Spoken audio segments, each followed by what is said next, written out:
My husband is an elite department head. You're nothing like him, with only a middle school diploma. With a sneer on her face, Emily, my former childhood friend and classmate, taunted me. Then I guess he's fired. What? Even my former classmates were stunned by the words I had just spoken. My name is Kevin. I turned 30 this year. I've been married to my wife, Sarah, for 3 years now. Sarah is kind and gentle, and we have a wonderful marriage, living peacefully together. One day, as I was checking the mail at home, I found a fancy envelope. When I looked at the sender, it was from Emily, a middle school classmate I hadn't heard from in over 10 years. Inside the envelope was an invitation to our middle school reunion. Why now, after all this time? I was puzzled, but at the same time, the thought of seeing everyone again made me decide to attend. The day of the reunion arrived. Sarah helped me pick out a suit, and I headed to the venue. When I arrived, it was a standing buffet-style party, and everyone was already mingling freely. I exchanged greetings with a few people and was enjoying the food when Emily, who was organizing the reunion, approached me. "Oh, look at this dull group. Just a bunch of poor people." Emily sneered down at us, clearly mocking. I was never the type to stand out in class. "Kevin, it's been a while." I was worried, wondering what you were doing and where you were. Emily spoke to me with a mix of sarcasm and disdain. We had once been childhood friends, living close by. "I'm getting married soon, so I gathered everyone here today to share the news." "Oh, congratulations. My husband is an elite department head." "You're nothing like him, with only a middle school diploma." Emily sneered again. Her words stung, but not wanting to cause a scene, I sincerely congratulated her. Others around us also offered their congratulations. Emily, satisfied, continued talking. "I absolutely expect you all to attend my wedding. My husband is set to take over his family's company after the wedding, so there will be a lot of guests on his side. That's why I'd like you all, my middle school classmates, to attend as guests on my side." She handed out wedding invitations as she spoke. It was obvious she just wanted to show off, but no one dared to say anything and took the invitations. "You're coming, of course?" After all, we were childhood friends. Emily emphasized childhood friends in a deliberate way. Emily's mother and my mom were apparently good friends back in school. However, I lost my mother when I was in 3rd grade, and after that, I was raised by my father, who worked in a factory making machine parts. That's when everything changed. My father tried to drown his loneliness in alcohol and gambling after my mother passed away, and my life changed completely. We had to sell our house and move to a rundown apartment. Even when I started middle school, I couldn't afford a new uniform and had to make do with hand-me-downs from relatives. My father never attended a single school event, like open houses or graduation ceremonies. Because of that, my classmates started calling me poor and filthy, hurling cruel insults at me. Seeing this, Emily began to distance herself from me, and by middle school, she was leading the charge in bullying me. In the 3rd year of middle school. "Dad, about high school." I cautiously brought up the topic, only to be met with a furious outburst. "What are you talking about? There's no way I'm sending you to high school." "What?" I was taken aback and found myself at a loss for words. Even though I desperately tried to convince my father of my desire to continue my education, he stubbornly refused to change his mind. Soon, the news that I would be working right after middle school became a topic of discussion in class. Among those who mocked me was Emily, who was at the center of our class. "What? You're going to work after middle school?" Well, with only one parent, I guess you can't afford high school. How pitiful for someone as poor as you. When Emily said this, the other classmates snickered. I desperately wanted to change my situation. On the day I graduated from middle school, I quietly left home and took a train to the city by myself. I had no one to rely on, and I was filled with fear and anxiety. Since that day, I've rarely returned home or even to my hometown. I kept in touch with a few close friends from time to time, but that was it. Later, I searched for work in the city, but with only a middle school diploma, very few places were willing to hire me. The only job I could find was at the cleaning company where I currently work.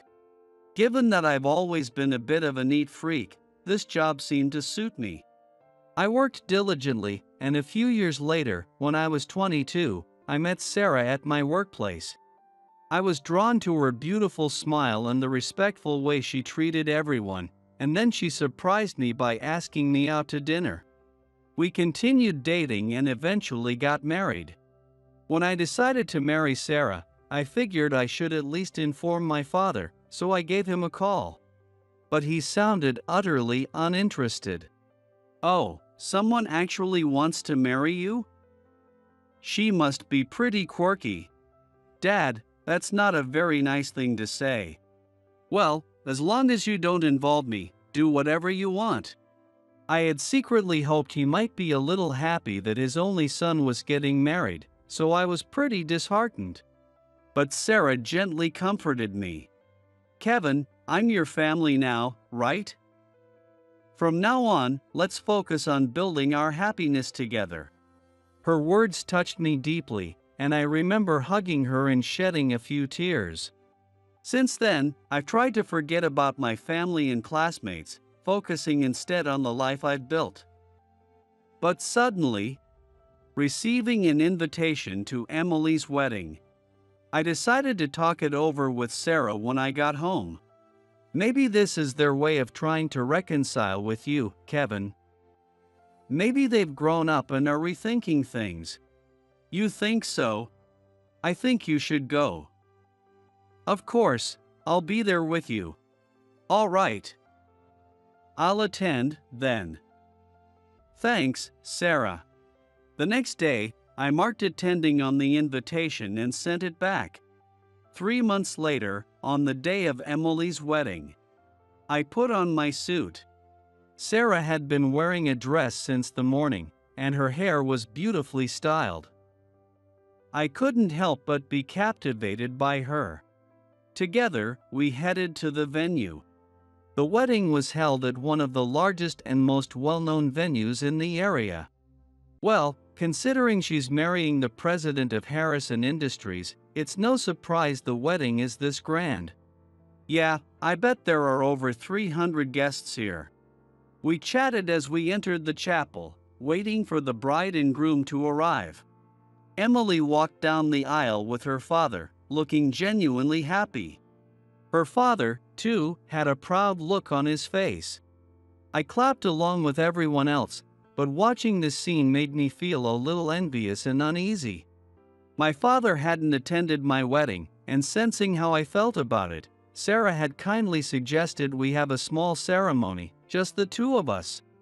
After moving to the reception hall, we headed to the friends' table, where my old classmates were seated.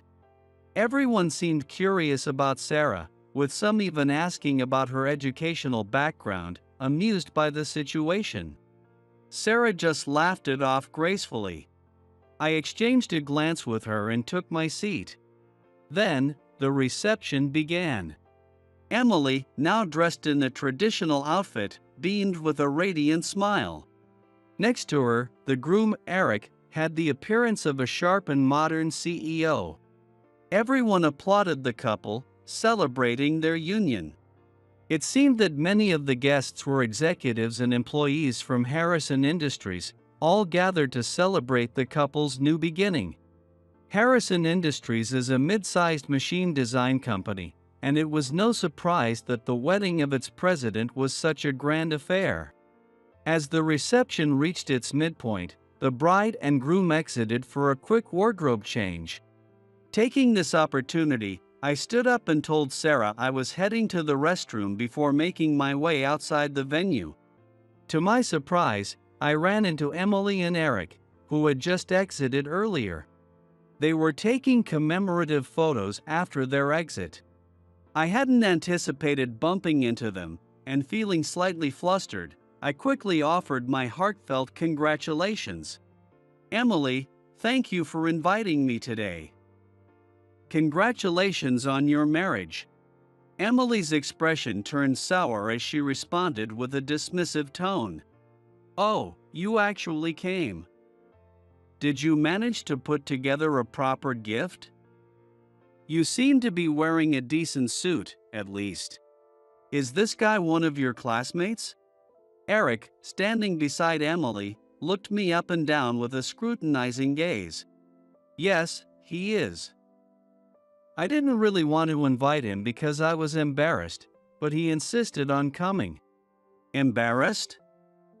Why?" Eric asked, glancing at Emily. "I never insisted on coming. In fact, I'm sure all the classmates here today felt the same way. We only came because Emily urged us to." The words were on the tip of my tongue, but I held them back, not wanting to spoil their big day. However, Emily and Eric continued to mock me without any regard for my feelings. "Because he's only got a middle school education." Emily pointed at me as she spoke. "Whoa. Seriously?" Eric said in an amused tone. The look in his eyes as he glanced at me was filled with blatant contempt. "And yet he's married. What does your wife do, anyway?" Emily asked, so I answered honestly. "She works in cleaning, we both do, at the same company." Hearing this, Emily and Eric exchanged glances before sneering with twisted expressions. "Ah, that's a dirty and smelly job. It's perfect for someone like you with only a middle school diploma.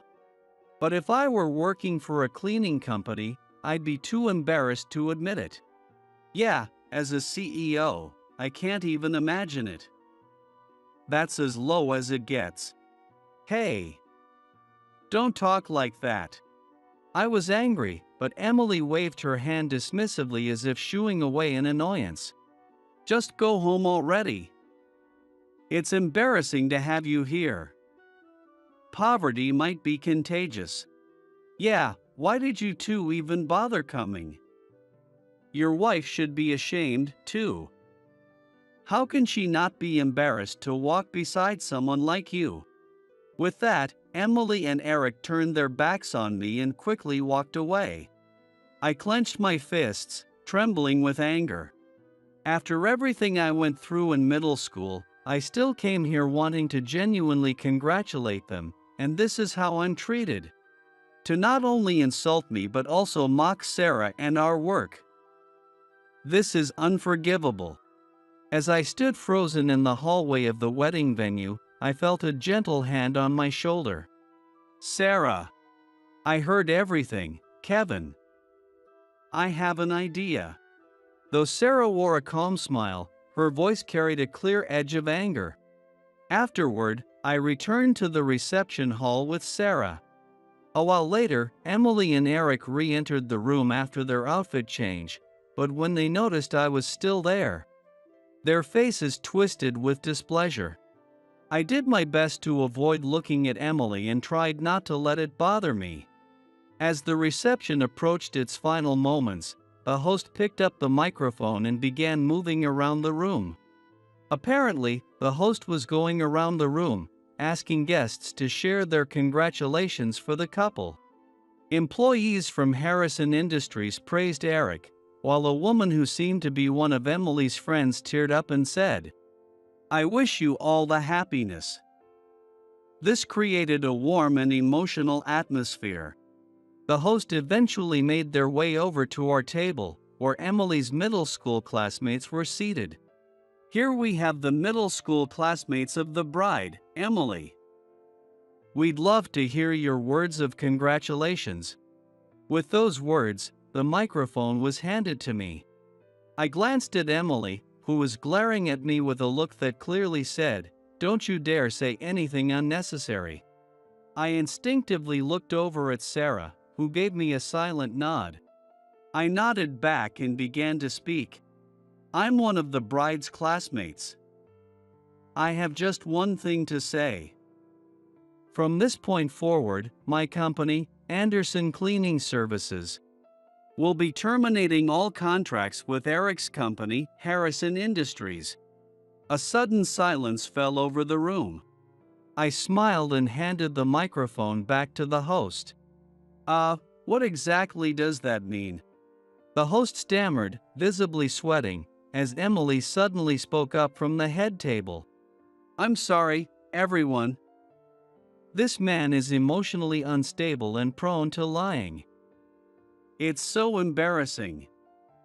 Here he is, just a lowly janitor, spouting nonsense."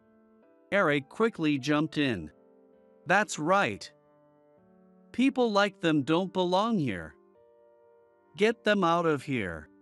The atmosphere in the room grew tense as the staff began approaching Sarah and me, who remained seated with calm expressions. But just then, a voice rang out. "Wait. Are you the president of Anderson Cleaning Services and the executive officer, Sarah?" The voice, filled with shock, belonged to Eric's father, who was dressed in a formal tailcoat. Eric had recently taken over Harrison Industries from this man as part of his marriage arrangement. "Indeed, I am the president of Anderson Cleaning Services, and this is my wife, Sarah, the executive officer. We were invited today as the bride's middle school classmates." As I spoke, the guests on Eric's side of the room began murmuring among themselves. Earlier, the bride and groom told us to leave, saying poverty is contagious and that our work is dirty and shameful. Please forgive us for staying despite their request. Sarah said this calmly, and Eric's father, his face turning pale, began shouting at the head table. Eric apologized to these people immediately. But Eric and Emily, half smirking, replied, "Ha! Dad, what are you talking about? Why should we apologize to people like them?" "Exactly. Who even are these people?" Eric's father, his voice trembling, yelled again. "Eric, don't you recognize the name Anderson Cleaning Services?" "Ha! Anderson Cleaning Services." Eric muttered, and as the realization dawned on him, his face grew increasingly pale. "Wait, you mean our major client?" "What?" Emily gasped in shock at Eric's words. "That's right.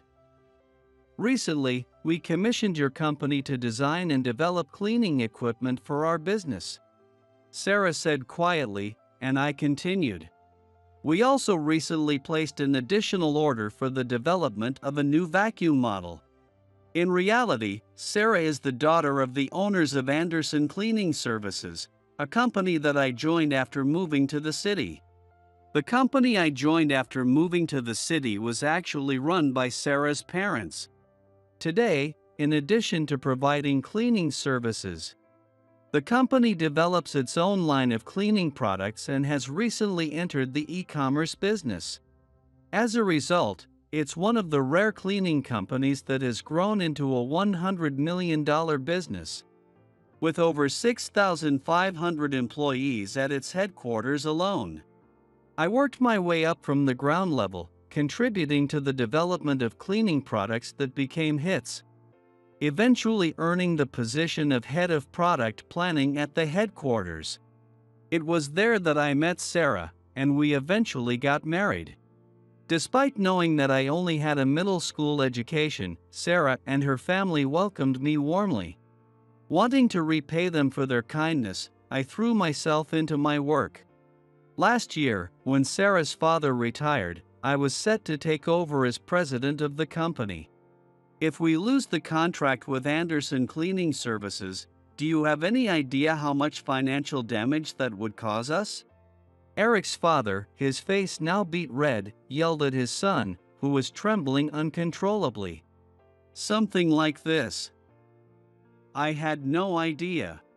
That's because you didn't take your responsibilities seriously after inheriting the business. You've even forgotten the face of a major client. I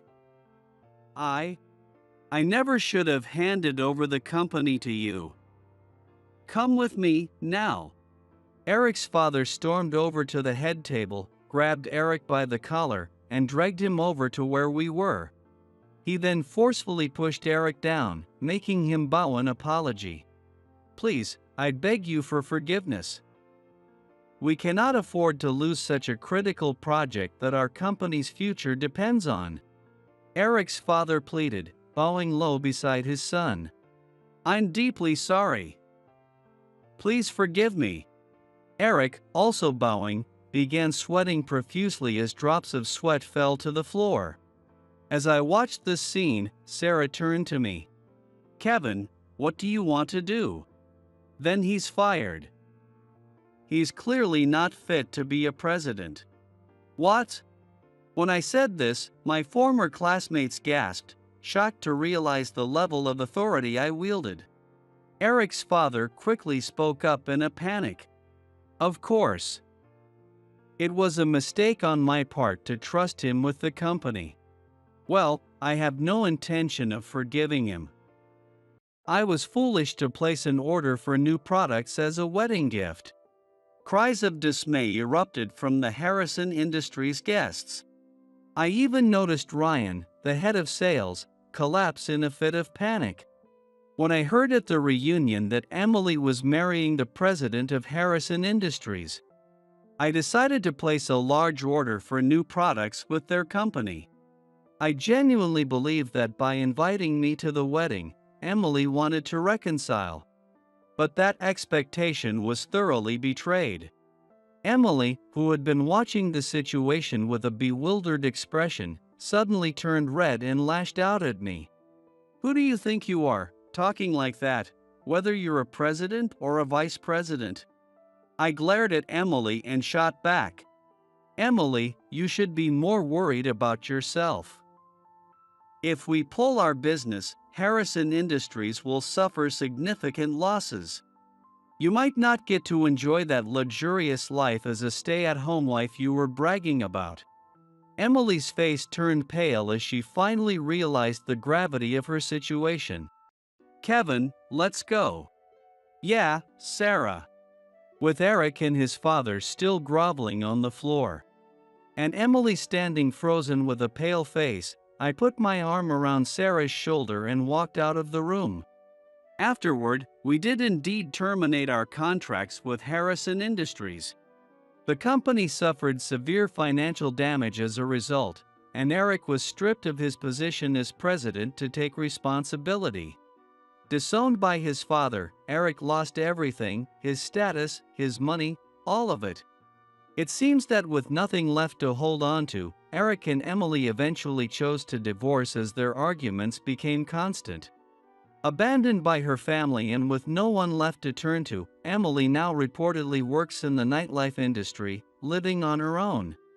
As for us, we've continued to live peacefully. Recently, we welcomed a beautiful baby boy into our family. Sarah and her family are overjoyed and have been doting on him ever since. I'm so happy that I met you. Sarah. There was a time when I had given up on life. That day, when I boarded the train, desperately seeking somewhere to belong. Even though I was terrified, I'm now truly grateful to my younger self for taking action that day. I'd like you to come with me to visit my mother's grave soon, and, if you're okay with it, I'd also like us to visit my father together. When I said this quietly, Sarah smiled warmly and nodded. Of course. From now on, I plan to cherish each day as I protect my family and the company that we've built together.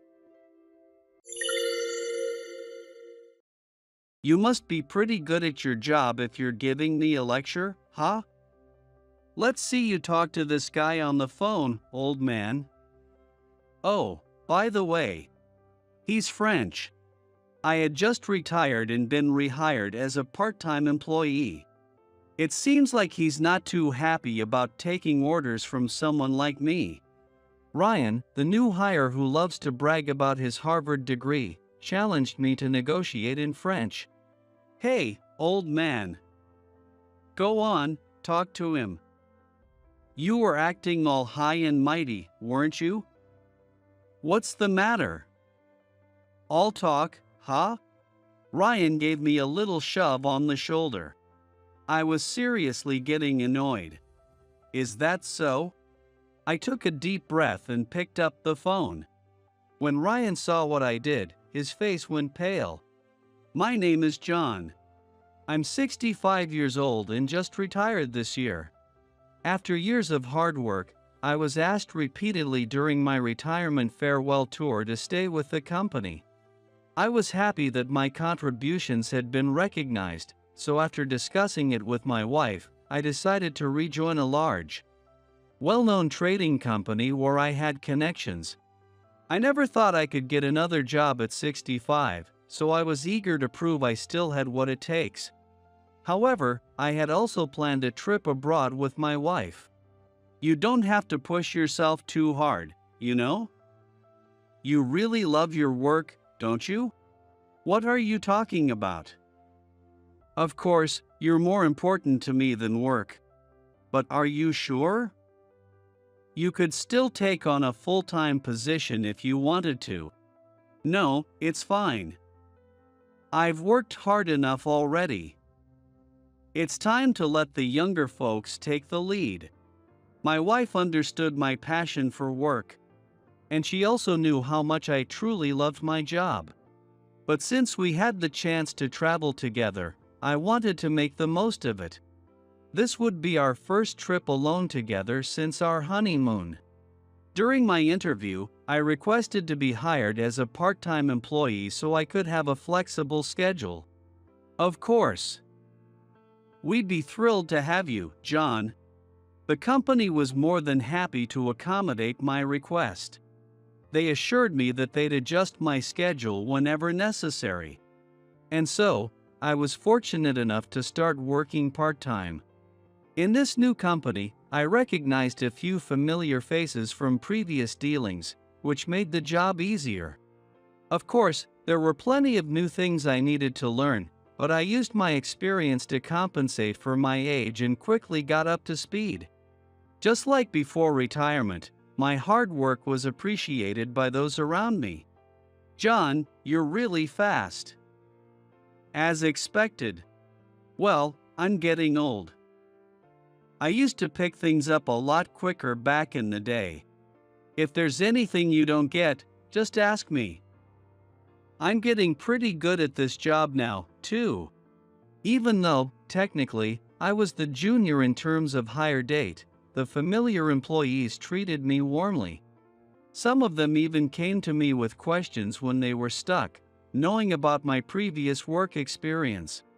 I shared my knowledge without hesitation. Even though I'm just an old man now, it felt good to know my experience could still help others. Work really is fun. I'm glad I got a job in this industry again. I was living a very fulfilling life. Then, it came time for the new hires to be assigned to their departments after completing a month-long training period. Naturally, our department was also getting a new employee. We were all called to gather in the middle of the office. It's that time of year again. We have a new member joining us, so please help them out if they need it. The supervisor of the department nudged the newcomer forward, encouraging them to introduce themselves. The newcomer stepped up in front of everyone. He was reasonably good-looking and wore a stylish suit. He opened his mouth to speak. Ha! Is he speaking English? Everyone in the department tilted their heads in confusion. The new guy had suddenly started speaking in English. But it was hard to make out what he was saying. Oh, sorry about that. I've been at Harvard for so long. Anyway, nice to meet you all. My name is Ryan.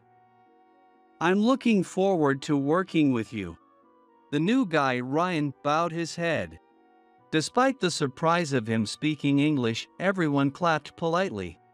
Ryan, perhaps misinterpreting their surprised expressions, flashed a smug smile. "Sorry about that. I'm so used to speaking English that it just slips out sometimes." Back when I was at Harvard, Ryan kept talking about himself for another 5 minutes. He mentioned Harvard graduate several times, making sure everyone knew how good he was at English. And so, it's about time to get back to work. Let's wrap up the introductions. Well then, looking forward to working with you, Ryan. Yes. Thank you, looking forward to working with you too. Mark, the supervisor, cut him off and directed everyone to get back to work. Ryan responded with a bright smile. From that day on, there wasn't a single day when Ryan wasn't a topic of conversation in the department. He made an effort to communicate in English every day. While his enthusiasm was appreciated, it reached a point where people had to stop their work just to deal with his interactions, leaving them with awkward smiles.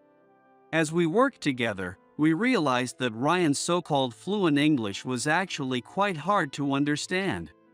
Well, I only communicated in English while I was at Harvard, so it just comes out naturally. Ryan would say, but even for native English speakers, his English was difficult to follow, and sometimes we had no idea what he was saying. However, given how much he bragged, no one felt comfortable telling him that directly. Even when we didn't understand what he was saying, we just nodded along to keep the conversation going. Then one day, Ryan approached me. He asked something, but I couldn't make out what he was saying and tilted my head in confusion. "Could you repeat that?" I said. Ryan repeated himself, but with the same unclear pronunciation and rhythm, making it impossible to understand. The only word I could catch was school. But since I didn't think I'd be able to understand even if he repeated it in English, I decided to ask him a favor. Could you please say it in Japanese?" I tried to smile politely, but Ryan clicked his tongue in irritation. "Huh? You don't understand English? Why is a guy who can't even speak English working here? This company expects everyone to be fluent in English. You know?" Ryan's tone was clearly mocking. There was no one else around at the time. Knowing this, Ryan lightly tapped my shoulder. "Hey, old man, I was asking where you went to college." Even in Japanese universities, they teach English, right? Well, actually, I didn't go to college. I only graduated from middle school. What? Middle school? You're kidding me. How did you get into this company? Ryan burst out laughing, to the point where tears welled up in his eyes. Oh, come on. Seriously? Is this company that desperate for workers? Hiring an old man with only a middle school education who can't even speak English? Oh, I get it. You were hired as a janitor, weren't you? Laughing as if he had no more use for me, Ryan walked past me. From that day on, Ryan's attitude towards me changed drastically. He would snicker behind my back and mutter something in English as we passed each other. I still couldn't understand his English, but from his tone, it was clear he was mocking me. Somehow, he had also found out that I was working part-time, and his behavior started to escalate. But after so many years of working, I'd encountered plenty of people like Ryan before. I tried not to let it bother me too much and maintained a mature attitude. As long as it doesn't affect my work. He'll probably get bored and stop eventually. With that in mind, I continued to enjoy my work as usual, spending time with my wife when I got home. Although Ryan's presence made things a bit more challenging, I was still living a happy life, just like before. A few days later. John. Oh, David. What's up? There's something I'd like you to handle. Could you take a look at this? David, the department manager, handed me some documents. As I glanced through them, I realized they were about a contract with a major American company, ST Corporation. ST Corporation is one of the world's largest companies, with branches all over the globe. I had heard of them many times before. Since they have so many branches, I thought you'd be the right person for this. Are you sure it's okay to give such a big job to someone who's just part-time? Oh, come on, John. I trust you. Oh, by the way, Ryan. Hey, Ryan. David called out to Ryan. Ryan quickly responded, but he frowned slightly when he saw me. That frown turned to confusion and anger as David continued. What is it, David? Ryan, since you're good at English, you'll be assisting John. Watch how he works and learn from him. What? I'm supposed to assist John? As an assistant? Yes, I might assign you similar tasks in the future, so pay close attention.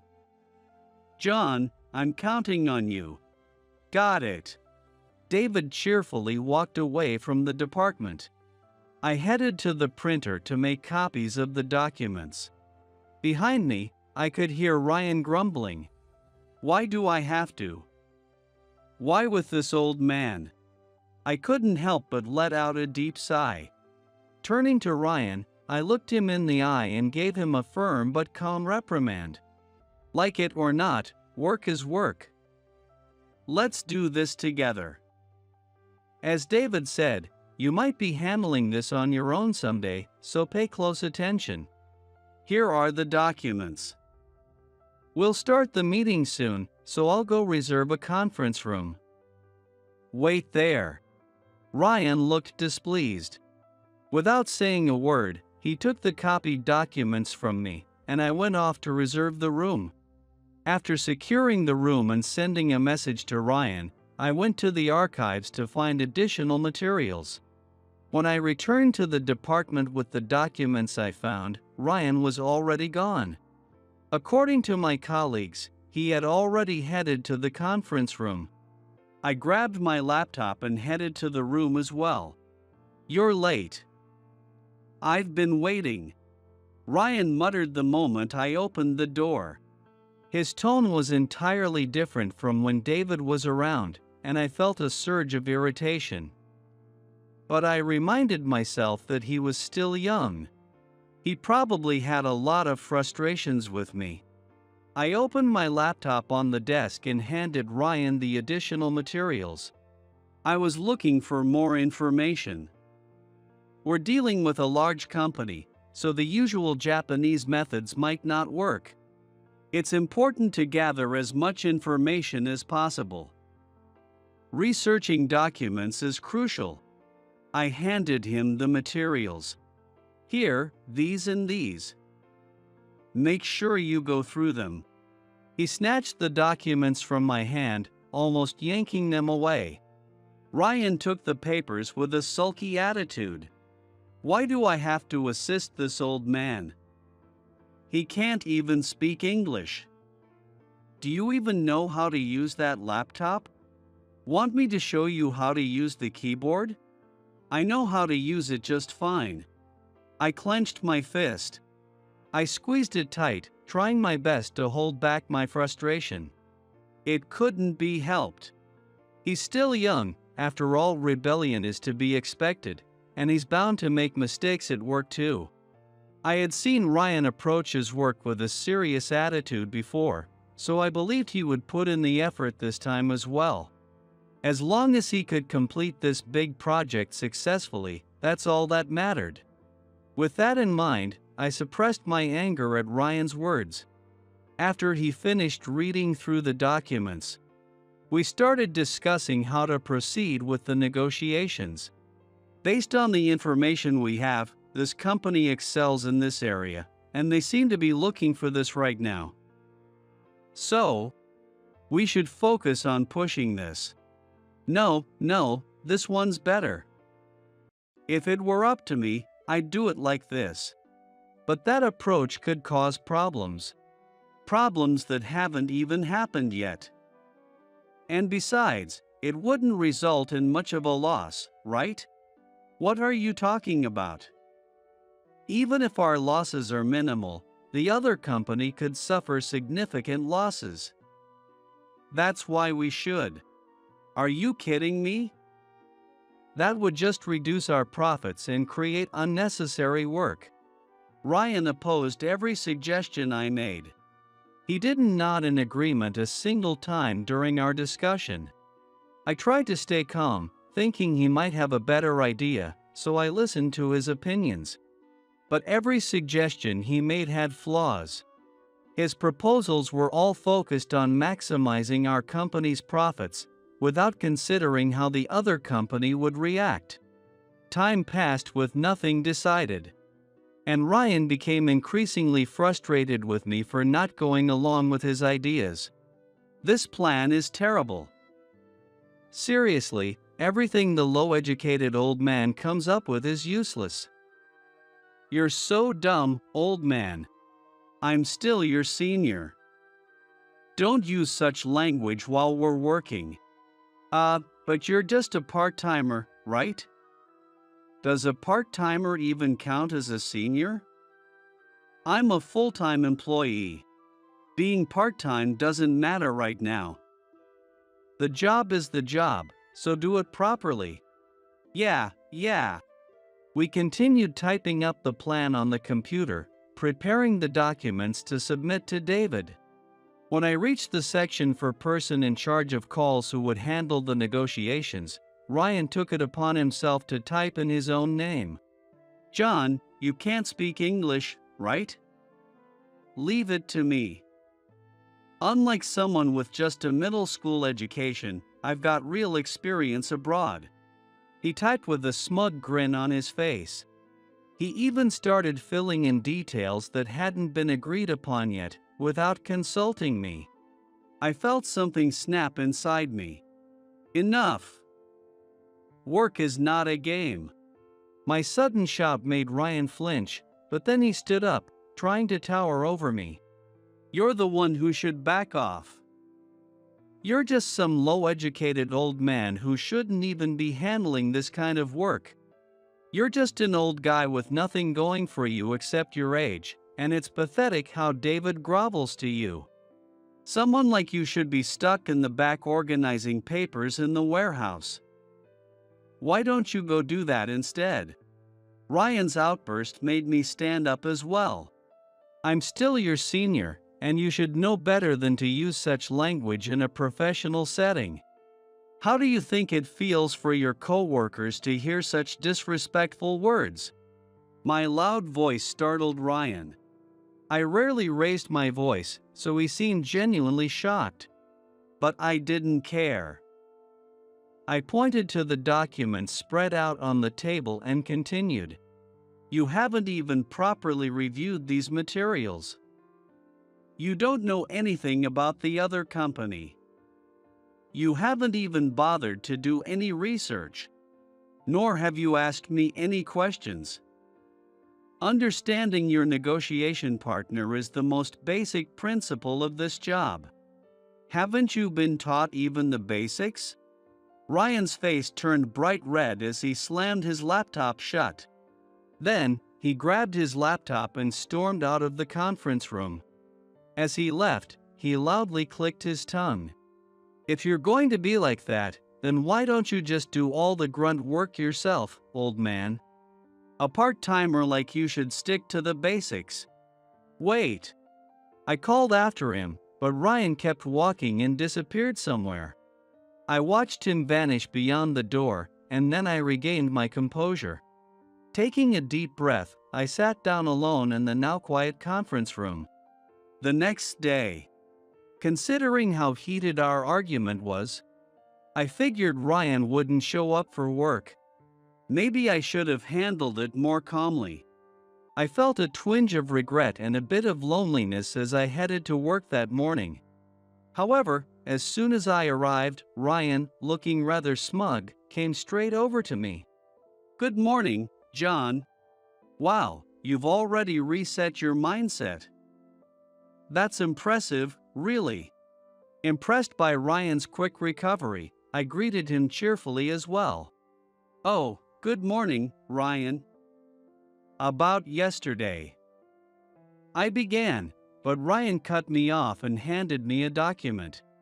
I took it, giving him a curious look. "I've already finished the work. Unlike a part-timer, I'm quick at this stuff." "What is this?" "It's the report we were working on yesterday. Don't tell me you forgot already?" It was the document we had worked on together, despite our disagreements. "You've already put the report together? Well, at least you didn't include any of the details we hadn't finalized." Relieved, I started to review the document. But something felt off when I reached the section with the financial figures. I double-checked, then triple-checked the numbers. 1, 2, 3. As I frantically went over the figures, Ryan burst out laughing, clutching his stomach. "Are you nitpicking the document just because a newbie put it together? There's no way a Harvard grad like me would make a mistake. Besides, I've already sent it over." "You've sent it to the client?" "Of course. I work fast, remember?" I was stunned by Ryan's words. Despite my resolve not to raise my voice after yesterday, I couldn't help but shout, "Hey, this amount is wrong. If this goes through, our company could lose $1,000 million. "What?" My voice echoed through the department. And as if to amplify the tension, the sound of a phone ringing followed. The internal line buzzed, and I quickly answered. "This is John from the International Sales Department." "Hello, is Ryan there?"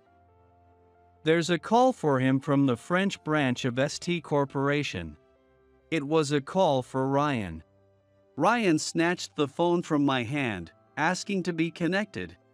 The line to the French branch was connected. I couldn't hear the other person's voice, so I watched Ryan anxiously. Ryan began speaking in English over the phone. He seemed to be repeating the same words over and over, but then he suddenly switched to hesitant French. It seemed like the other party didn't understand his English. As I watched with growing concern, I heard a loud voice on the other end of the line, followed by the sound of the call being abruptly disconnected. Ryan stood there in shock, lowering the receiver slowly. I gently tapped his shoulder. "What did they say?" The moment I asked, Ryan's face twisted with anger, and he slapped my hand away. "Don't mess with me. This is your fault, old man. If you just finalized everything and sent the documents yesterday, this wouldn't have happened." His words made me involuntarily take a heavy breath. But this time, I managed to stay calm as I spoke. "Don't blame others. It was your reckless actions that caused this. Now, tell me what they said." "Shut up. I'm still processing it. You didn't understand, did you?" "Shut up. I only studied a little French. But I understood the words." I placed a calming hand on Ryan's shoulder, trying to steady him. "Calm down. Next time you're on the phone with them, make sure to take notes. And if you don't understand something, let me take over. It's important to admit when you don't know something. It's part of being a professional." "Then you do it, old man." Ryan cut me off, his frustration boiling over. "Don't you dare order me around, you low-educated geezer." Stop wasting time with your pointless advice and just do your job. He pointed at the phone and laughed at me. It was a mocking, derisive laugh. Come on, give it a try. You're the one who thinks you're so smart, right? Let's see what you can do, Mr. Middle School Education. Oh, by the way, the person on the other end speaks French. Ryan's words grew sharper and more cutting, like a blade. But there was no time for this. Our work couldn't wait. I glanced at the clock. We were running out of time. So I reluctantly pressed the button to redial the number. The phone rang. Bonjour, this is the French branch of ST Corporation. Bonjour, this is the Inspire Incorporated from Japan. I'd like to speak with your representative, please. Ah, of course. One moment, please. I glanced over at Ryan. His eyes were wide, his mouth slightly open as he stared at me. He was clearly shocked that I could speak French. Hello? We can't communicate like this, your French is too. I deeply apologize for earlier. My name is John, and I'll be taking over the call. Oh. Finally, someone who understands me. Great. I called because I needed to urgently discuss something. It's about the documents you sent this morning. I explained the errors in the documents and sincerely apologized with all my heart. I assured them that I would create new, corrected documents and resend them promptly. Fortunately, it was still at the review stage, so the financial figures hadn't been finalized, and we were able to avoid any serious consequences. Relieved, I thanked the representative and ended the call. Phew. It's a good thing we caught it in time. I turned to face Ryan directly. You know, they said they couldn't understand a word of your French. So what if you can speak French? Just as Ryan was about to retort, the internal phone rang again. Ryan jumped, startled. Beep. Excuse me. We're getting a lot of calls. There's one from the Chinese branch of ST Corporation, as well as the Italian and Spanish branches. Ryan's face turned pale as I glanced at him. It dawned on me immediately. Ryan likely only knew English. I quickly picked up the phone and asked the operator to connect me to each branch in turn. Hello, this is John speaking. I began speaking to the person on the other end in Chinese. There was no time to observe Ryan's reaction. China, Italy, Spain. I handled each call in a different language, and by the time I finished, quite a bit of time had passed. After the final call ended, I took a deep breath, grateful it was over. I sat down and hurriedly transferred my notes from the calls into my notebook. I needed to communicate the details to the relevant departments before I forgot. Ryan, could you recalculate the figures on the documents you prepared? Let's correct them quickly and resend them to the branches. Yes. Noticing Ryan's weak response, I finally looked over at him. His face was devoid of energy, clearly showing the regret and frustration of having made a mistake. While typing on his computer, Ryan asked me a question without meeting my gaze. How many languages can you speak? About 10, I replied. There were people from those regions in my previous job, so once I explained the situation, they understood immediately. And the calls went smoothly. It seems like we'll be able to fix everything. We really dodged a bullet. But if it's in English, I could. Ryan stammered, trying to defend himself. I couldn't help but share something I'd overheard, thinking maybe it would finally get through to him. Michael from the American branch said you were quite the cocky guy. He mentioned that while you're fast at work, you make a lot of mistakes. He also said that just because you can speak English doesn't mean you're doing a good job. What? And by the way, your English is really hard to understand. I couldn't follow it myself. And Michael mentioned that there were times he couldn't understand you either. He's planning to ask David to have me take over your duties until you can communicate more clearly, to avoid disrupting the work. Honestly, you've just added more to my plate. When I looked at Ryan after saying this, he had a betrayed expression on his face. It seemed that no one had ever pointed this out to him before. I paused my work and turned to face Ryan directly. Language is a tool for communication, but what really matters is the heart behind it.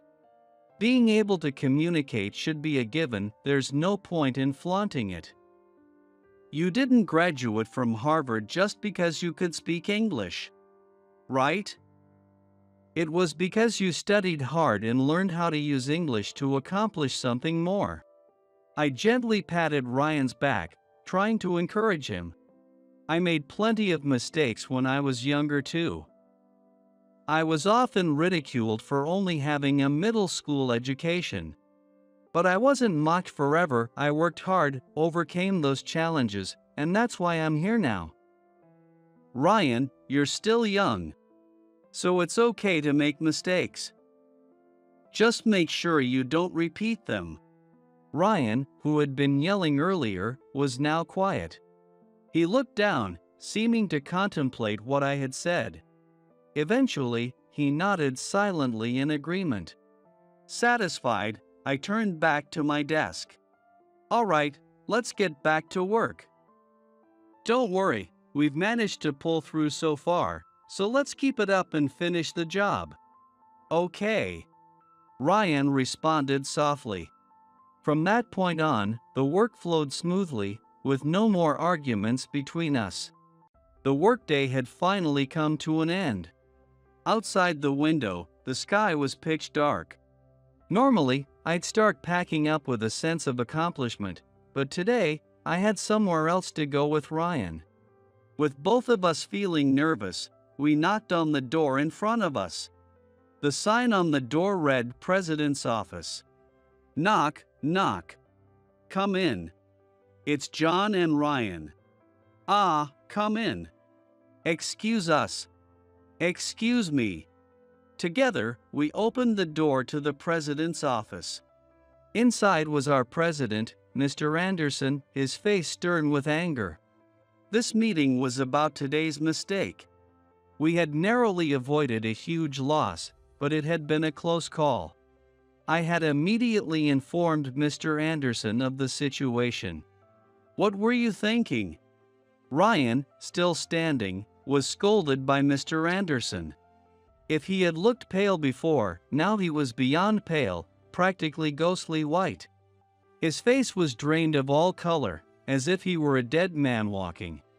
He was probably imagining the worst possible outcome in his head. Desperately bowing his head, he clenched his fists and struggled to hold back tears. Standing beside him, I also bowed deeply to Mr. Anderson. The president's scolding came to a halt. Mr. Anderson, I deeply apologize. Ryan acted prematurely, but I am also to blame. I failed in my responsibility to guide him properly. From now on, I will approach my work with renewed diligence.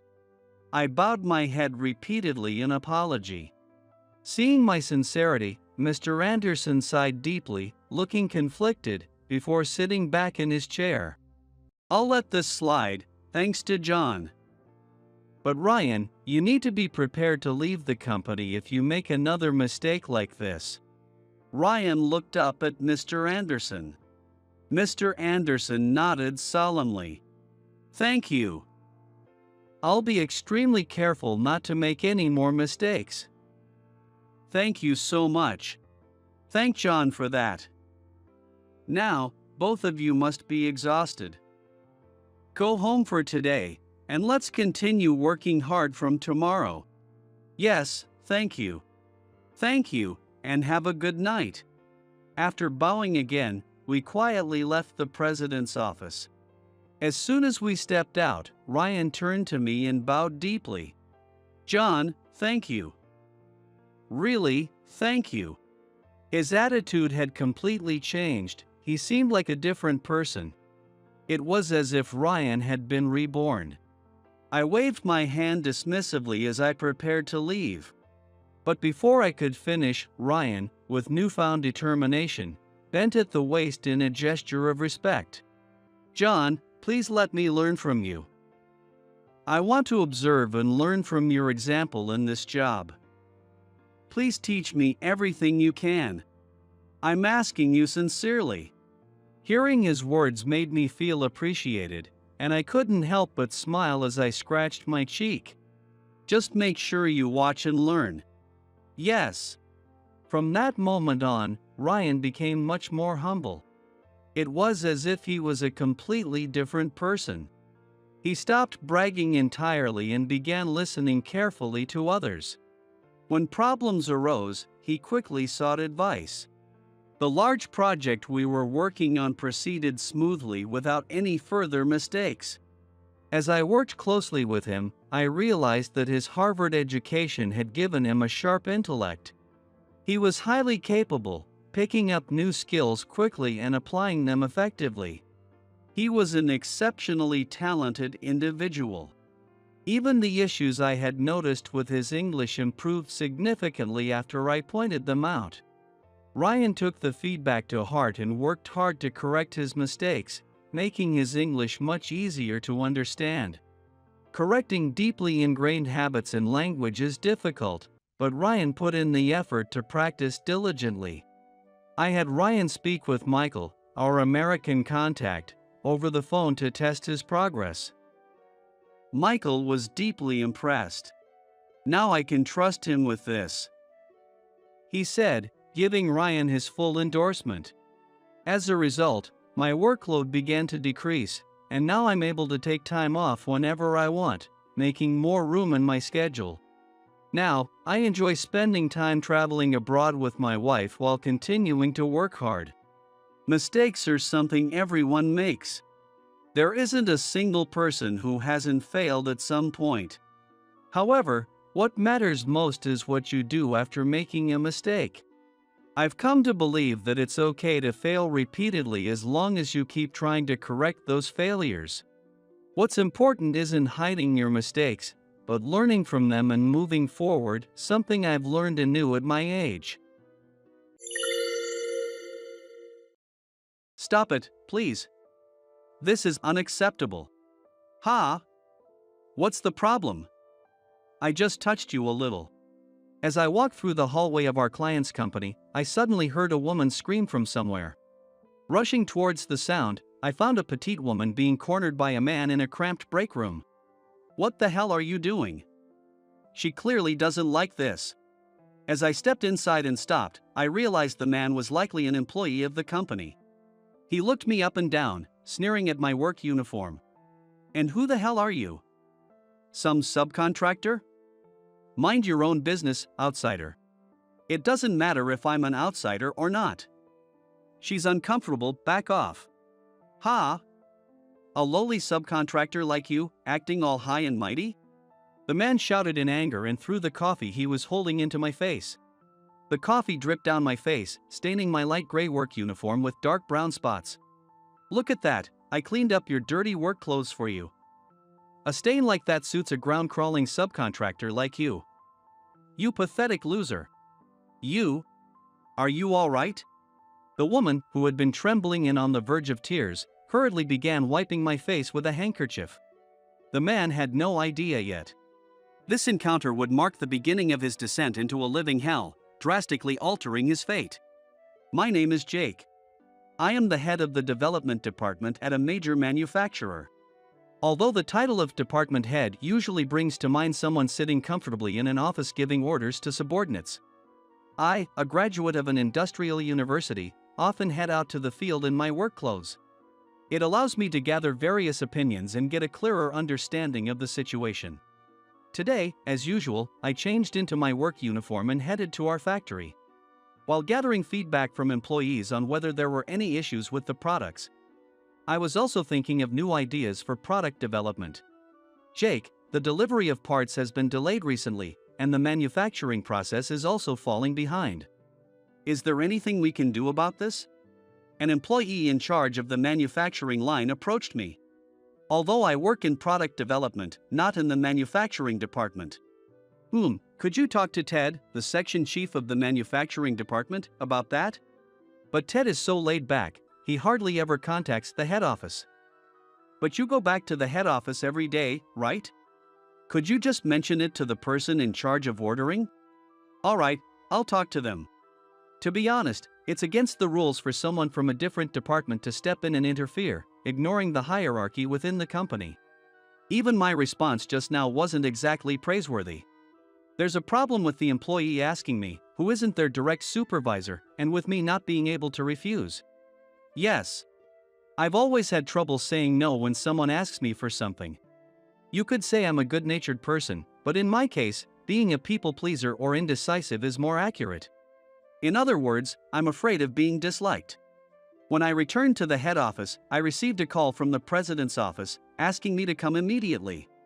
Feeling puzzled, I headed to the president's office, where Mr. Owens, the president, greeted me in high spirits. I'm glad you came. Actually, about the new product you developed recently, it's getting quite a good reception. Thank you. So, I'm thinking of shutting down one of the production lines that's seeing a drop in output and shifting it to produce more of the new product. What do you think? When Mr. Owens said this, I remembered what was mentioned to me at the factory today. Speaking of which, there was a complaint at the factory today about delayed part deliveries. Those parts are also essential for the new product. So if we increase production lines, we'll need to secure more parts. I see. In that case, we'll need to find new suppliers for the parts. I'll have someone from the manufacturing department contact you later. So please give them specific instructions on what we need. Yes, understood. And also, Mr. Owens hesitated a bit, as if gauging my reaction, before continuing. We're considering promoting you soon. What do you think? A promotion. Yes, your track record is outstanding. Since you joined the company, you've developed numerous products, all of which have become key items for us. With such achievements, a promotion seems like a well-deserved right, don't you think? However, I'm more of a technical person, and I feel more suited to my current role. Besides, I lack the leadership skills to manage others effectively. That's exactly what concerns me, your lack of confidence, and your indecisiveness. But still, we intend to promote you eventually. From now on, I want you to act with more confidence. Yes. The sudden talk of a promotion left me feeling unsettled. Even just being appointed as the head of the development department in my early 30s felt overwhelming. And the thought of taking on even more responsibility was daunting. One day, a representative from a company we planned to do business with came to introduce themselves as we were deciding on a new supplier for the new product. Nice to meet you. I'm Emma. I'll be handling our meetings moving forward. It's a pleasure to work with you. She bowed her head politely, and despite being a sales representative, she seemed inexperienced and quite nervous.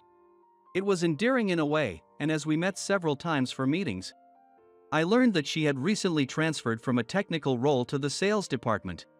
Our shared technical background made it easy to talk, and she was attentive to the specifications of the parts we discussed, which made the conversations flow smoothly. Today, my explanations took longer than expected, and we ended up working well past business hours. So I decided to treat her to a meal as an apology.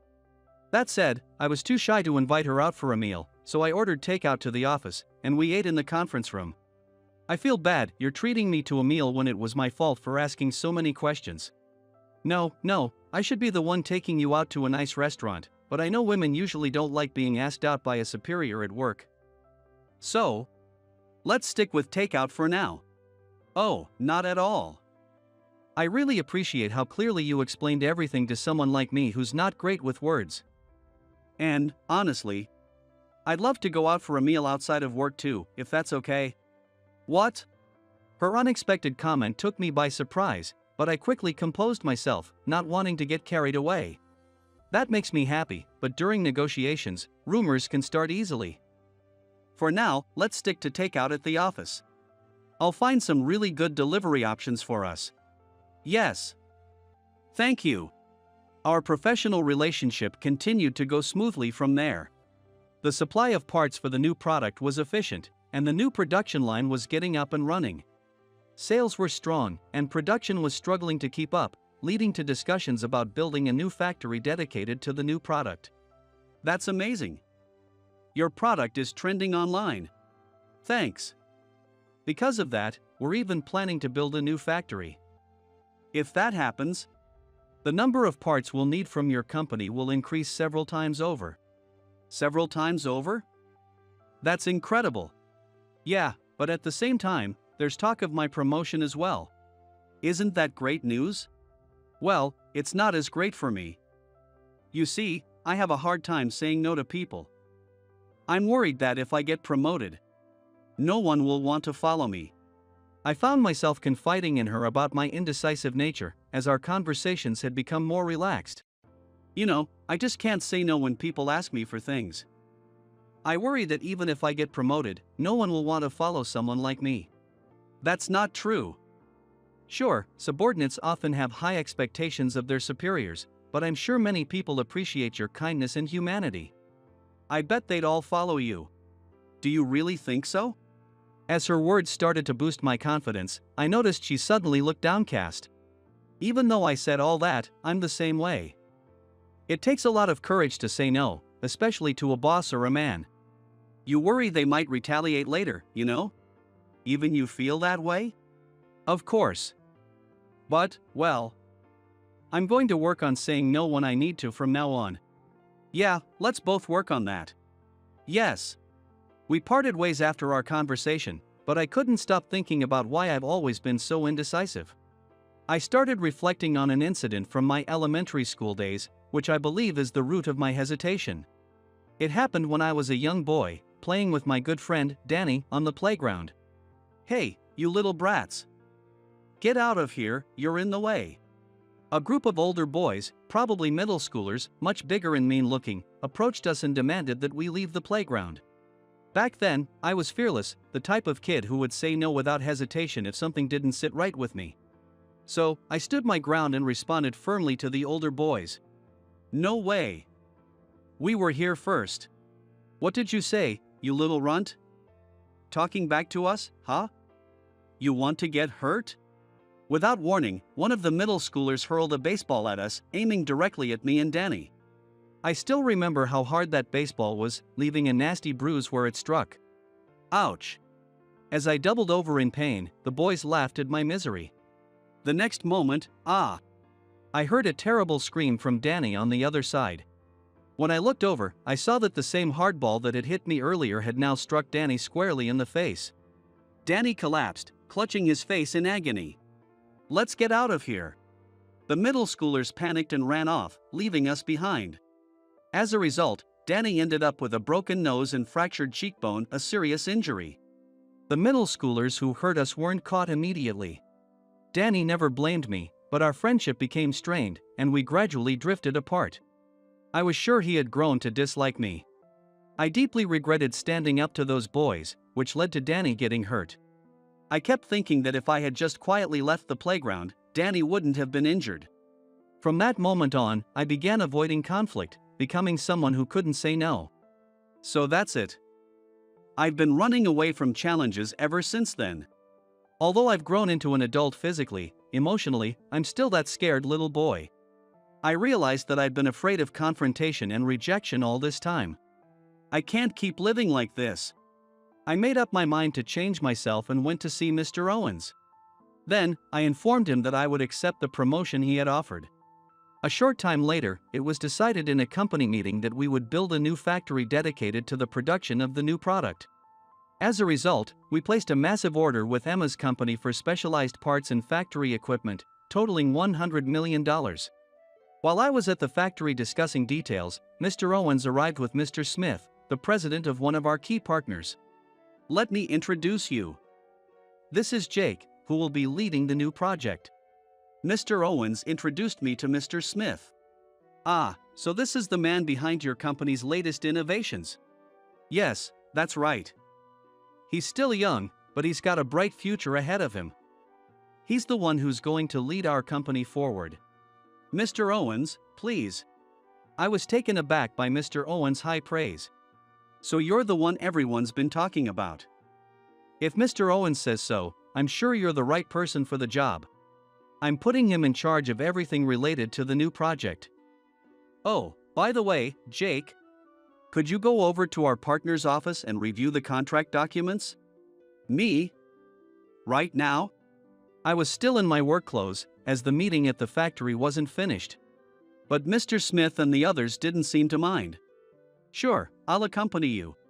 I got into the car and headed to the partner's office. As we arrived and were being shown to the conference room, someone approached Mr. Smith with what seemed to be an urgent matter. Mr. Smith asked me to proceed to the conference room with his secretary, who would be waiting up ahead. Of course, I don't mind. I'll wait in the room ahead. I replied, starting to head down the corridor. But just as I was about to reach the end, I heard Emma's voice coming from somewhere nearby. Stop it, please. This is inappropriate. Ha? What's the big deal? I'm just asking you to have some tea with me. Please, John, this is making me uncomfortable. We're still at work. What? You're just a young, inexperienced newbie. What are you resisting for? Last time, you made me stay with you for hours. I can't keep doing this. What did you say? This is part of your job. Spending hours with you isn't part of my job. This is wrong. I immediately rushed toward the voice and found myself at the break room, where Emma was being cornered by a man in a cramped space. The man, whom she called John, was gripping her arm. Filled with anger, I quickly stepped between them. What do you think you're doing? Can't you see she's uncomfortable? The man looked me up and down, sneering at my work uniform. And who the hell are you? Did some subcontractor sneak in here? That doesn't matter. Let go of her and apologize right now. Ha? What are you babbling about? This isn't any of your business. Whether I'm an outsider or not isn't the issue. Listen to this guy, acting all high and mighty. You're just a lowly subcontractor. In the workplace, there's no higher or lower. And for your information, I'm here on business with Mr. Smith. What? You're here for Mr. Smith? Don't make me laugh. The man shouted and then threw the coffee he was holding right into my face. Fortunately, it wasn't too hot, but the coffee dripped down, staining my light gray work uniform with dark brown splotches. Look at that. Your dirty work clothes are all nicely decorated now. Perfect for someone like you who crawls around in the dirt. You pathetic loser. You? Jake, are you okay? John, this is awful. Emma, who had been trembling with teary eyes, hurriedly started wiping my face with a handkerchief. As I looked at the man laughing in front of me, a vivid memory from the past flashed before my eyes. The sneering smile, the mocking tone, everything about him was eerily familiar. And that name, John. I was sure I had heard it before. Could you be the same John from back then? Yes, the man standing before me was the same John who had thrown that baseball at me and Danny all those years ago. I recalled the pain from the ball hitting me and the image of Danny writhing on the ground. He was like this back then, too. He would torment those he perceived as weaker, laughing joyfully as he did. Unforgivable. A surge of anger welled up inside me, turning my vision red. At that moment, Mr. Smith came running up behind me, clearly alarmed by the commotion. What on earth is going on here? Ah, Mr. Smith, nothing to worry about. I was just teaching this outsider a lesson for sneaking into the company. I'll call security to have him removed shortly, John said with a smug grin. But Mr. Smith, looking genuinely flustered, immediately started apologizing to me. Jake, I'm so sorry. It seems John has caused some trouble. Yes, he was harassing her, and when I stepped in to stop him, he threw coffee in my face. As you can see. I pointed to my coffee-stained uniform. Mr. Smith turned pale and apologized profusely. I'm terribly sorry. John, what on earth have you done? What? Why are you apologizing to this guy, Mr. Smith? I find myself beyond anger, feeling more exasperated with the man who still hasn't grasped the situation. Mr. Smith, I've appreciated the business relationship we've had, but from now on, we'll be terminating all dealings. I cannot conduct a $100 million deal with a company that employs someone who can't even follow basic social rules. What? $100 million? What kind of joke is that? Are you kidding me? Even as the man continued his tirade, Emma raised her voice. John, this man is the CEO of Owens Corporation. Do you think you can cover a loss of $100 million all by yourself? As I watched Emma glare at the man, I thought to myself, but I'm the next CEO. In reality, my father is the current CEO of Owens Corporation. He's been urging me to take over the company as soon as possible.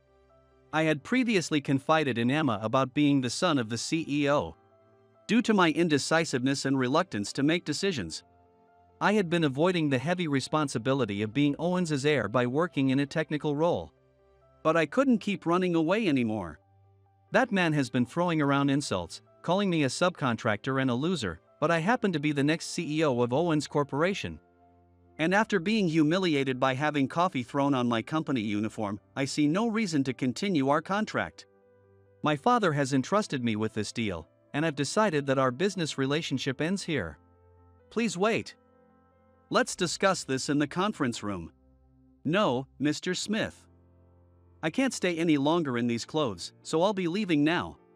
Wait, please. Don't say that. I'll have a change of clothes prepared for you immediately. As Mr. Smith frantically tried to salvage the situation, John finally seemed to realize the gravity of the situation and hurriedly bowed his head to me. I am terribly sorry. I didn't know you were our business partner. Please forgive me. No, it's too late. Goodbye. I turned on my heel and left the building. As I walked out, I could hear Mr. Smith furiously yelling at John behind me. Outside, Emma came running after me, slightly out of breath. Jake. When I turned around, I saw her eyes brimming with tears as she tried her best to apologize. Thank you so much. That man is my boss, and he's been making advances toward me constantly. No matter how many times I told him to stop, he wouldn't listen. She went on to explain that she had faced various unpleasant experiences in her previous role in product development simply because she was a woman. When she brought up the issue of better working conditions to Thomas, the section chief, she was called insolent and subsequently transferred to another department. In this day and age, this kind of thing shouldn't happen. But when people reported it to their superiors, they were threatened with bad performance reviews, so everyone just kept quiet. After our conversation, I decided to start saying no to things I didn't like. But, well, you saw how that turned out. I see. Yes. But I'm really glad you helped me today. From now on, I'm going to muster the courage to speak up to higher-ups. Even if it's just a little at a time, I'm going to work towards making my dream come true. Your dream? When I asked her about her dream, she shyly shared her thoughts. It's a bit embarrassing to admit, but my company is a difficult place for women to work. But I really love the products we make. So I don't want to quit. I want to create a better working environment for women and increase the number of female employees. I see. That's amazing. As I listened to her, an idea crossed my mind. Would you let me help you achieve that dream? What? She was surprised, but I explained my idea to her. After hearing it, she nodded enthusiastically and gave me a beaming smile. The next day, Mr. Smith and John showed up at my company. I had already informed my father, Mr. Owens, about the incident with John, and he had assured me that I had full authority over the matter. So, what brings a company that insulted my son here today? When my father addressed them, Mr. Smith bowed so low that his head almost touched the floor. I deeply apologize for what happened yesterday. No amount of apology could suffice. But I've brought him here to offer his personal apology as well. My deepest apologies. After Mr. Smith, John also offers an apology, but it's clear that he doesn't genuinely mean it. He has reflected deeply on his actions, and we hope you'll reconsider the contract. In response, I said to Mr. Smith, since you've come all this way, I'm willing to reconsider on one condition. Yes. Anything you ask. First, there are allegations that John has harassed multiple female employees. I want these claims thoroughly investigated. And appropriate disciplinary action must be taken. Secondly, I want your company to commit to creating a work environment that is more supportive of women. Upon hearing this, John, unable to keep silent, suddenly spoke up. Excuse me, but isn't that an unfounded accusation? No, it's not just what happened in the break room yesterday.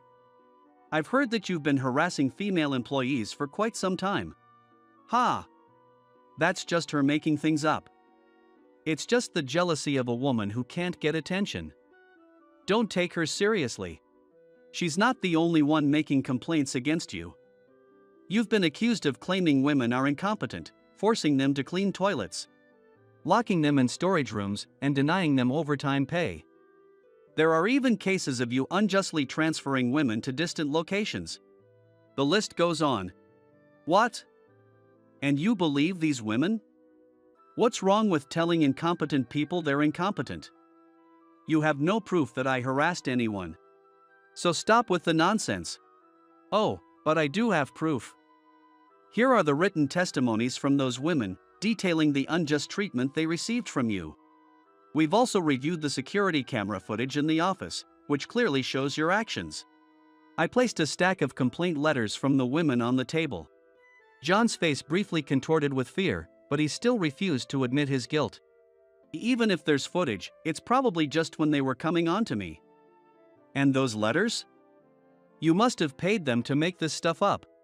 Oh, is that what you think? I decided to bring up another point to John, who was still stubbornly denying everything.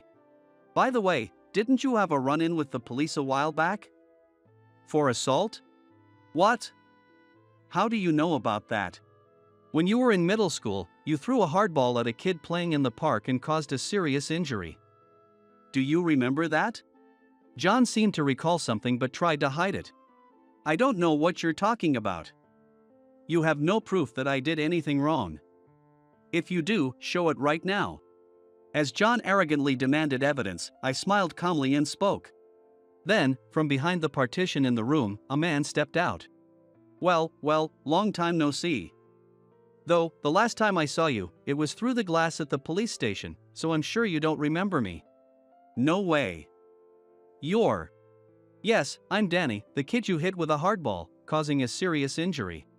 That's impossible. John jumped up from his chair, panic written all over his face. It's not a lie. Look, here's a copy of the indictment and the incident report from back then. We also have footage from a nearby security camera. Oh, and you remember skipping out on the damages you were supposed to pay? You ran off without paying, didn't you? Ugh. Did you know? When you evade paying damages, the statute of limitations is extended. So, you're still not off the hook. As Danny glared at him, John began to sweat profusely. We've also gathered testimonies from your old school friends about all the other bad things you've done. What do you think will happen if we take this to the police? No, this can't be happening. Fortunately, Danny had no lasting physical effects from his injury, though he mentioned that the old wounds still ached occasionally. I couldn't forgive John for what he did, so I mustered the courage to reach out to Danny. He expressed a desire to be involved, so I arranged for him to be here today. Emma had also been instrumental in gathering the complaint letters from the women. Over 50 letters were collected, showing just how much John had been getting away with. The fact that these women managed to write and deliver the letter of accusation in just one night shows how deeply they resented him. In a way, it was terrifying, and I felt a sudden chill down my spine. John was subsequently fired from the company. I also heard that several women had pressed charges, prompting a police investigation. At Emma's company, a new department dedicated to improving corporate compliance was established, and she was appointed as its head. She is now working tirelessly to create a better environment for women. Seeing her dedication, I found myself admiring her even more, and I knew I wanted to continue supporting her in any way I could. Afterward, Danny and I had a long conversation for the first time in years. Sorry for contacting you out of the blue, and thanks for your help today. I really appreciate it. No worries. I had a grudge against that guy too, so it worked out. Glad to hear that. We hadn't spoken much since the incident with John, but before that, we were as close as brothers, always hanging out together. Danny looked at me with a nostalgic smile before suddenly bowing his head. I've been meaning to apologize to you. What? It should be me apologizing to you. If I hadn't stood up to him, you wouldn't have been hurt. No, I was going to fight back too. But he threw that hardball at me before I could. So in a way, it was just bad luck that I got hurt. So, we both just mistakenly thought we were to blame? Yeah, looks like it. Danny transferred overseas when he entered middle school due to his parents' circumstances. We lost touch after that, but he says he has been worried about me all this time. I actually started a company in the US and made it pretty big. Now, I've opened a branch in Japan, and I'm running it as the CEO here. When did you become so successful? That's amazing. What are you talking about? You're the future CEO yourself. I've heard you've been developing new products left and right. Ugh, that's embarrassing. After reconnecting through this incident, we began keeping in touch again, just like old times, meeting up whenever we had the chance. Danny also offered to give me some rather strict personal coaching on how to say no, knowing how much I struggled with it. No, Jake. You need to be firm and say no there. Really? Even for something like this? Well, I'm not saying you have to be as blunt as an American, but your responses are way too vague. After you say no, explain why. It's that simple. If they still can't agree with you or end up disliking you, then that's the extent of the relationship. You don't need to please everyone. While considering others' feelings is a valued trait in Japan, overdoing it can stifle your individuality. What do you want to do? Who do you want to be? As the CEO, it's your job to bring that forward and make adjustments to achieve it. Yeah, you're right. Thanks, Danny. No problem. Leave it to me. It felt like we were back to how we used to be. Although, I guess our roles have kind of reversed now, but this dynamic isn't so bad. Eventually, I did become the CEO, and I'm living a happy life with Emma as my partner.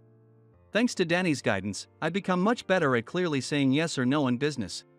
Still, the one person I just can't say no to is my wife, and that's a bit of a challenge. People often avoid saying no to prevent hurting others. We watch others' reactions, fear being disliked, and end up giving vague answers or agreeing to things we don't want, only to regret it later. But for the sake of protecting those who are important to me, I've decided to become the kind of person who can say no when something is wrong. I want to build relationships where we can truly understand and respect each other. That's the kind of person I strive to be. My daughter is in critical condition in Tokyo. A woman, unable to pass through the ticket gate, broke down crying at the station. I offered her my ticket. Please, take it. What? It was the ticket I needed to attend a very important wedding. The thought of what might happen if I were late was terrifying. But still, I wanted her to use it. Later, my boss, Ray, curious that I was late to the wedding, said something unbelievable. You embarrassed me. You're fired. I had angered the one person I couldn't afford to. Even though I regretted it, there was no undoing the situation.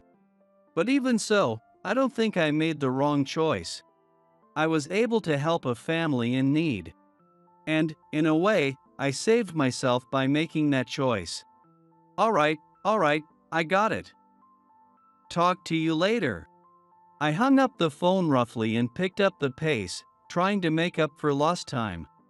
I absolutely couldn't be late today. Sweating profusely, I continued to sprint through the station. My name is Michael, 28 years old. I'm about to board the bullet train to attend Ray's wedding. Of course, I can't afford to be late. That's why I left my hotel earlier than planned, just to be safe. Mom, you didn't have to call me today of all days. I got caught up in one of my mom's usual long phone calls at the worst possible time.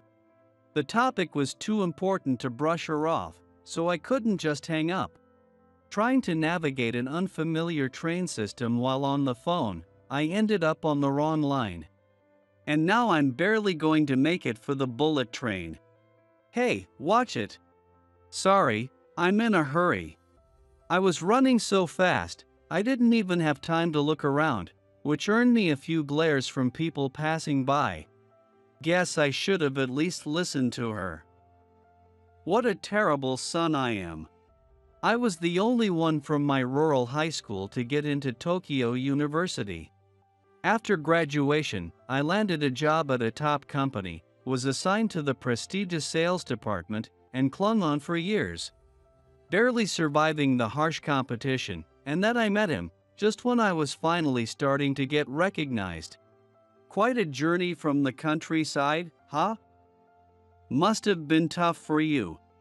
Ray sneered as soon as he heard where I was from. He was born and raised in Tokyo, with study abroad experience during his school years. He held a key position at an overseas branch before being brought in with much fanfare as the new sales director. A true elite. I disliked him from that moment on. Hey, country boy.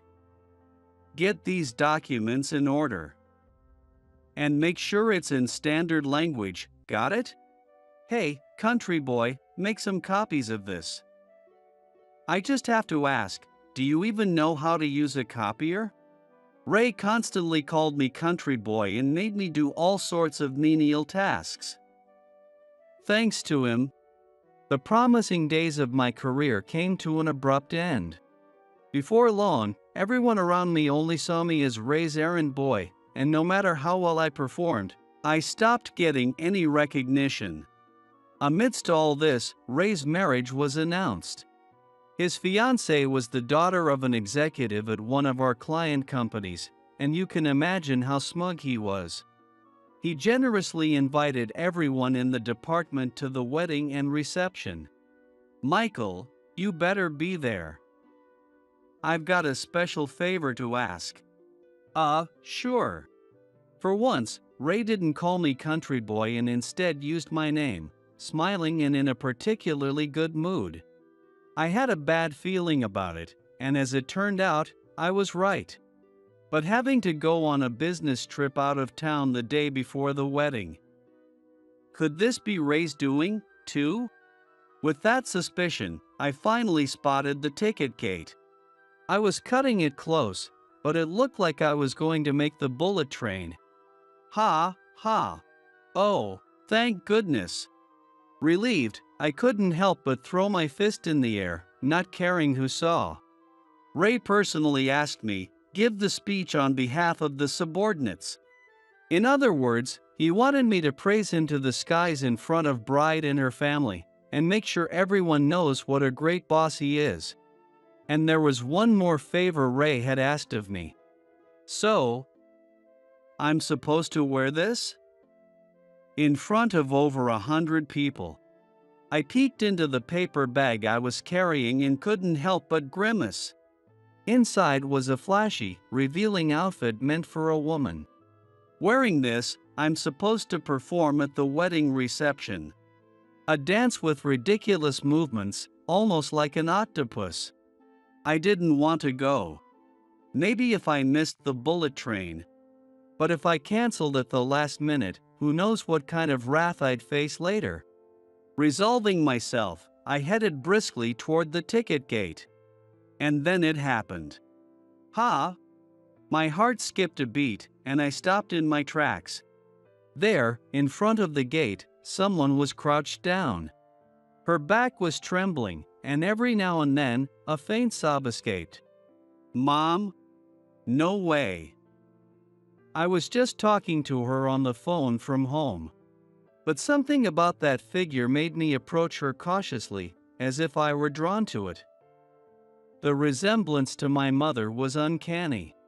Step by step, I inched closer. As I spoke up.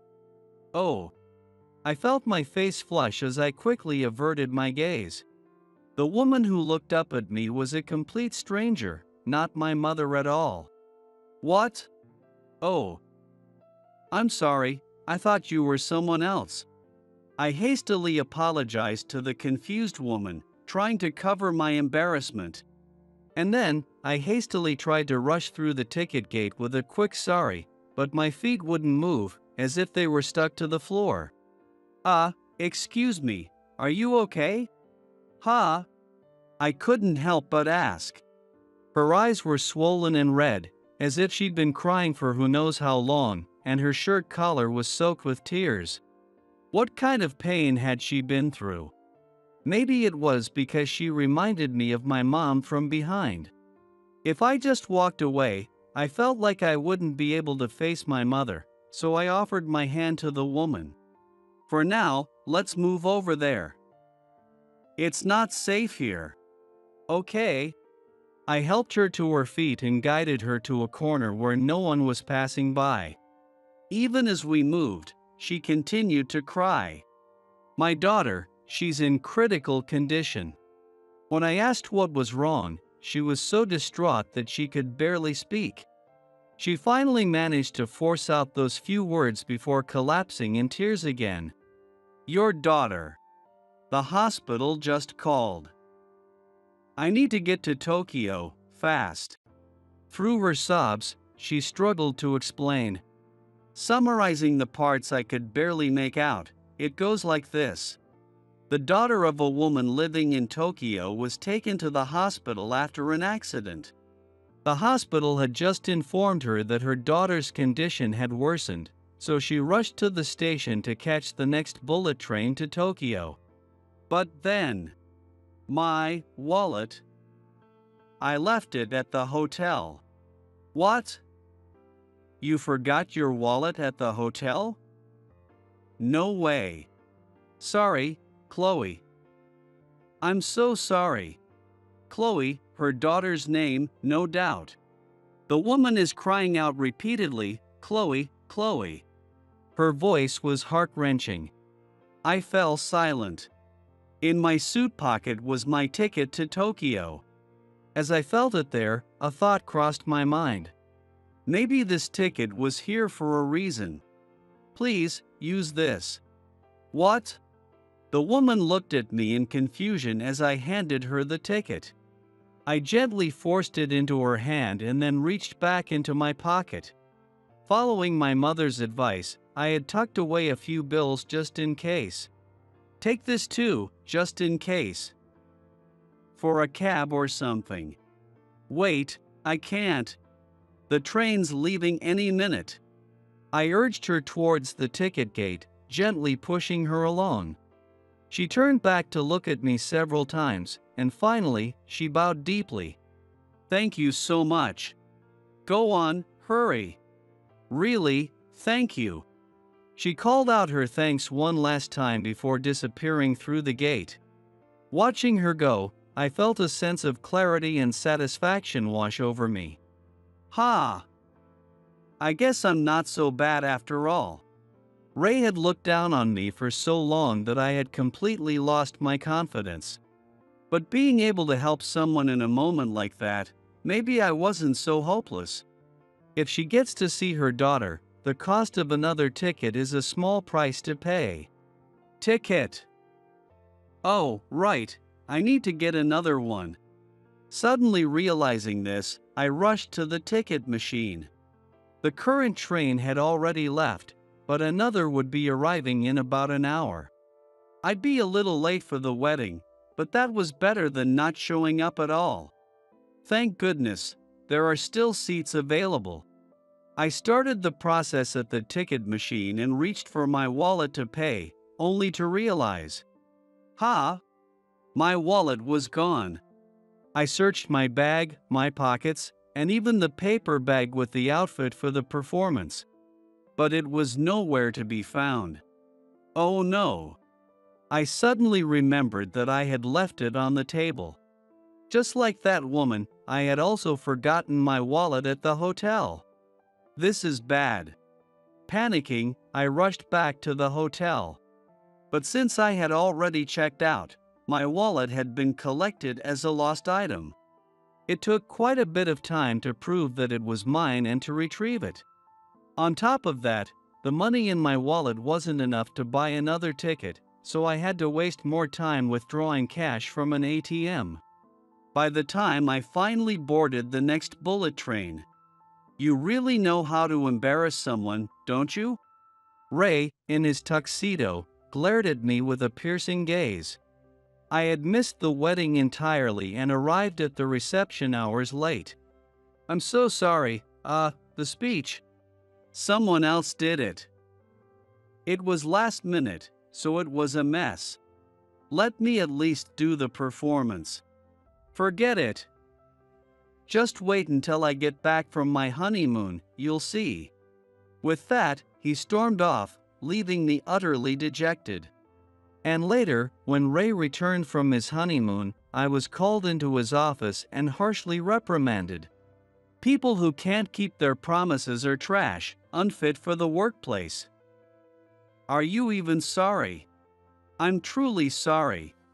You're fired. What? Thinking I must have misheard, I instinctively asked for clarification.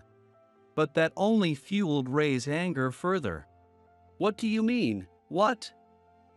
You haven't shown a hint of remorse this whole time. No, that's not it. I don't even want to see your face anymore. Watch me. I'll find a way to fire a country bumpkin like you, for whatever reason I want. You humiliated someone like me. This can't be happening. Soon enough, I realized he meant every word.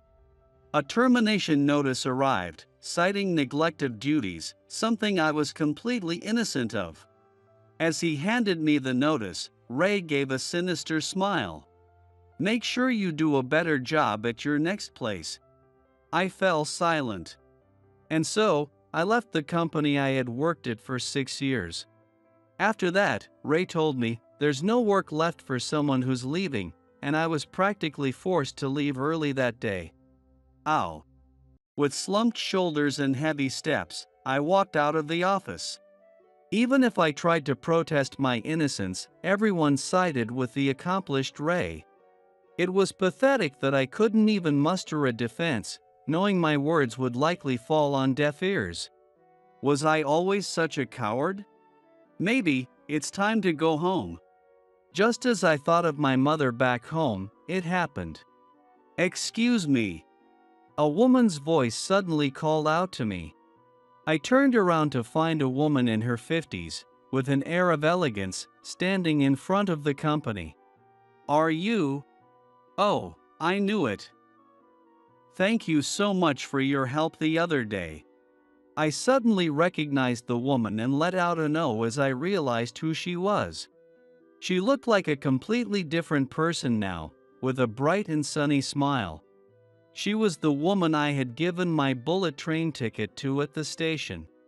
Oh, I'm glad I found the right company. But, how did you know it was here? It's the logo.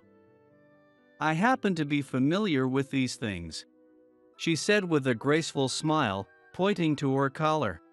On my suit, I always wore the company pin with the company logo, even on the day of Ray's wedding. Somehow, she had remembered the detail despite everything that happened. It's a habit of mine, given my line of work. But thanks to that, I was able to find you and return this. Here's the money for the ticket and the cash you lent me. I'm sorry it took so long to repay you. With a gentle smile, she handed me an envelope. After I took it, she stepped back and bowed deeply. Thank you so much. Because of you, I was able to see my daughter. Oh. Her eyes were slightly teary as she raised her head. I hesitated for a moment. Should I ask what happened next? I worried that her daughter might not have. But it seemed she understood my concern. She smiled and nodded deeply. She pulled through. The surgery was successful, and she's on the road to recovery. Really? That's wonderful. Yes. Ah, thank goodness. As the tension left me, my legs suddenly gave out, and I collapsed weakly to the ground. I'm sorry, I haven't introduced myself. My name is Tiffany, she said as she helped me back to my feet, finally introducing herself. When I told her my name, she looked at me with a slightly apologetic expression. May I ask one more favor of you? Ha? Would you mind coming with me to visit my daughter's hospital room, Michael? Oh, sure. At Tiffany's request, I visited the hospital where her daughter, Chloe, was admitted. She had insisted that her daughter wanted to thank me in person, even though I said it wasn't necessary. But in the end, I couldn't refuse Tiffany's request. Excuse me. I stepped into the hospital room, feeling nervous. The moment I saw her, I couldn't help but catch my breath. Oh, Mom. You're here earlier than usual today. She was probably in her early 20s, a few years younger than me. Her features were so delicate and well-formed that she could have passed for either a high school student or an adult. She turned her large, expressive eyes toward Tiffany, moving her perfectly shaped lips. Despite the bandages that covered much of her body, her beauty was striking, almost radiant, as she lay in the hospital bed. Hey, who's that with you? I was speechless. Her sudden gaze caught me off guard, making my heart skip a beat. Tiffany gently chided her, saying, "That's not very polite," and introduced me to her daughter.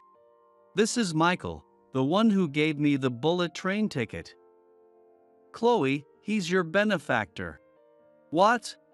I was taken aback by her words, not expecting such a title. Chloe's large eyes widened even further. Then, she slowly sat up and bowed deeply to me. "I'm so sorry for my appearance. Thank you so much for what you did." "No, really, it was nothing." Her gratitude was so sincere and polite that it made me feel even more embarrassed. The contrast between her current demeanor and the playful tone she had earlier was striking. And it made my heart skip a beat once again. When my heart was about to stop, my mother rushed in and held my hand. At that moment, my heart rate suddenly started to increase. The doctor told me about it after I woke up. If my mother hadn't made it in time, I might not be here now. So, because you gave her that ticket, you saved my life. Thank you, truly. Tiffany also bowed deeply to me again. Sometimes, people experience things that can't be explained by logic alone. Like Chloe, who, despite being unconscious, somehow sensed her mother's presence and found the strength to survive. I really didn't do much. Well, I'll be going now. Before they could lift their heads, I quickly headed out into the hallway. Otherwise, I might have started crying right there in front of these two women I had just met.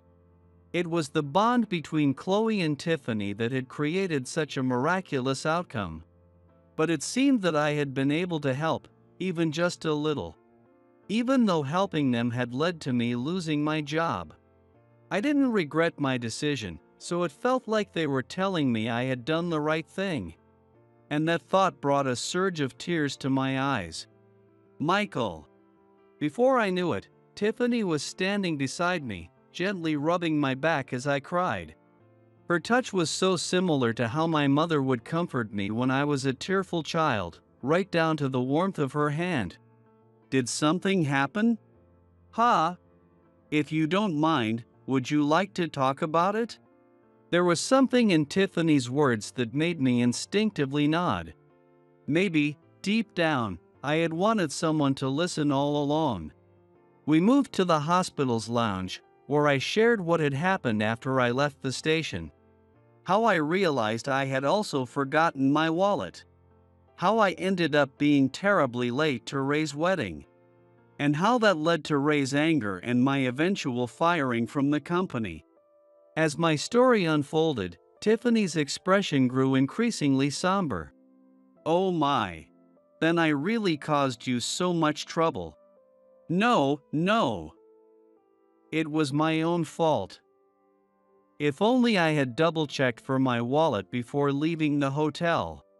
If only I hadn't left my wallet out the night before. If only I had put a little extra cash in my wallet, just in case. There were so many things I could have done differently, but thinking about them now was pointless. It's fine.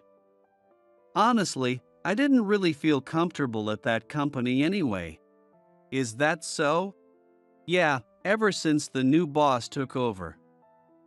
So maybe it was a good opportunity. I plan to use up my remaining vacation days and then leave the company for good. I had braced myself for an immediate dismissal, so it was surprising that they were allowing me to finish this way. Apparently, even Ray had some reservations about firing me under false pretenses. I've been so busy all these years, so I think I'll just take it easy for a while. Not that I really have any hobbies or anything. Well, Tiffany still looked a bit apologetic, but then she smiled warmly and said, "You've worked hard. I'm sure you'll find a new job soon, Michael." I hope so. I really do. Yes, I'm sure of it. I wasn't entirely at peace yet, but Tiffany's encouragement made me feel a bit more optimistic. And, if it's not too much to ask, would you be willing to visit my daughter from time to time? What? I almost choked on my coffee. Did she mean? I'm often busy with work and can't visit her as much as I'd like. If you have some free time, I'd appreciate it if you could check in on her. I know it's a lot to ask. Oh. I see, of course. I felt embarrassed for a moment, thinking that maybe Chloe had wanted to see me. To hide my embarrassment, I nodded eagerly. Absolutely. This is some kind of fate, so I'd be happy to. Oh, thank you. I'm sure Chloe will be delighted. Really? Well, if that's the case, I'm happy too. Honestly, it's quite. I decided to keep these feelings hidden from Tiffany. During my time off, I would end up visiting Chloe's hospital room every day. That Ray guy sounds awful. You were working at a real toxic workplace, Michael. Toxic workplace. Well, we didn't have holidays or anything, so maybe. Getting fired was probably the best thing that could have happened. I know it's not my place to say, but haha, yeah, you're probably right. It's more of a relief, really. Chloe and I quickly became close after I started visiting her in the hospital. It was thanks to her cheerful personality and gift for conversation. I've always been awkward in social situations, but with her, I found myself opening up effortlessly. Maybe, just maybe. Michael? Ha!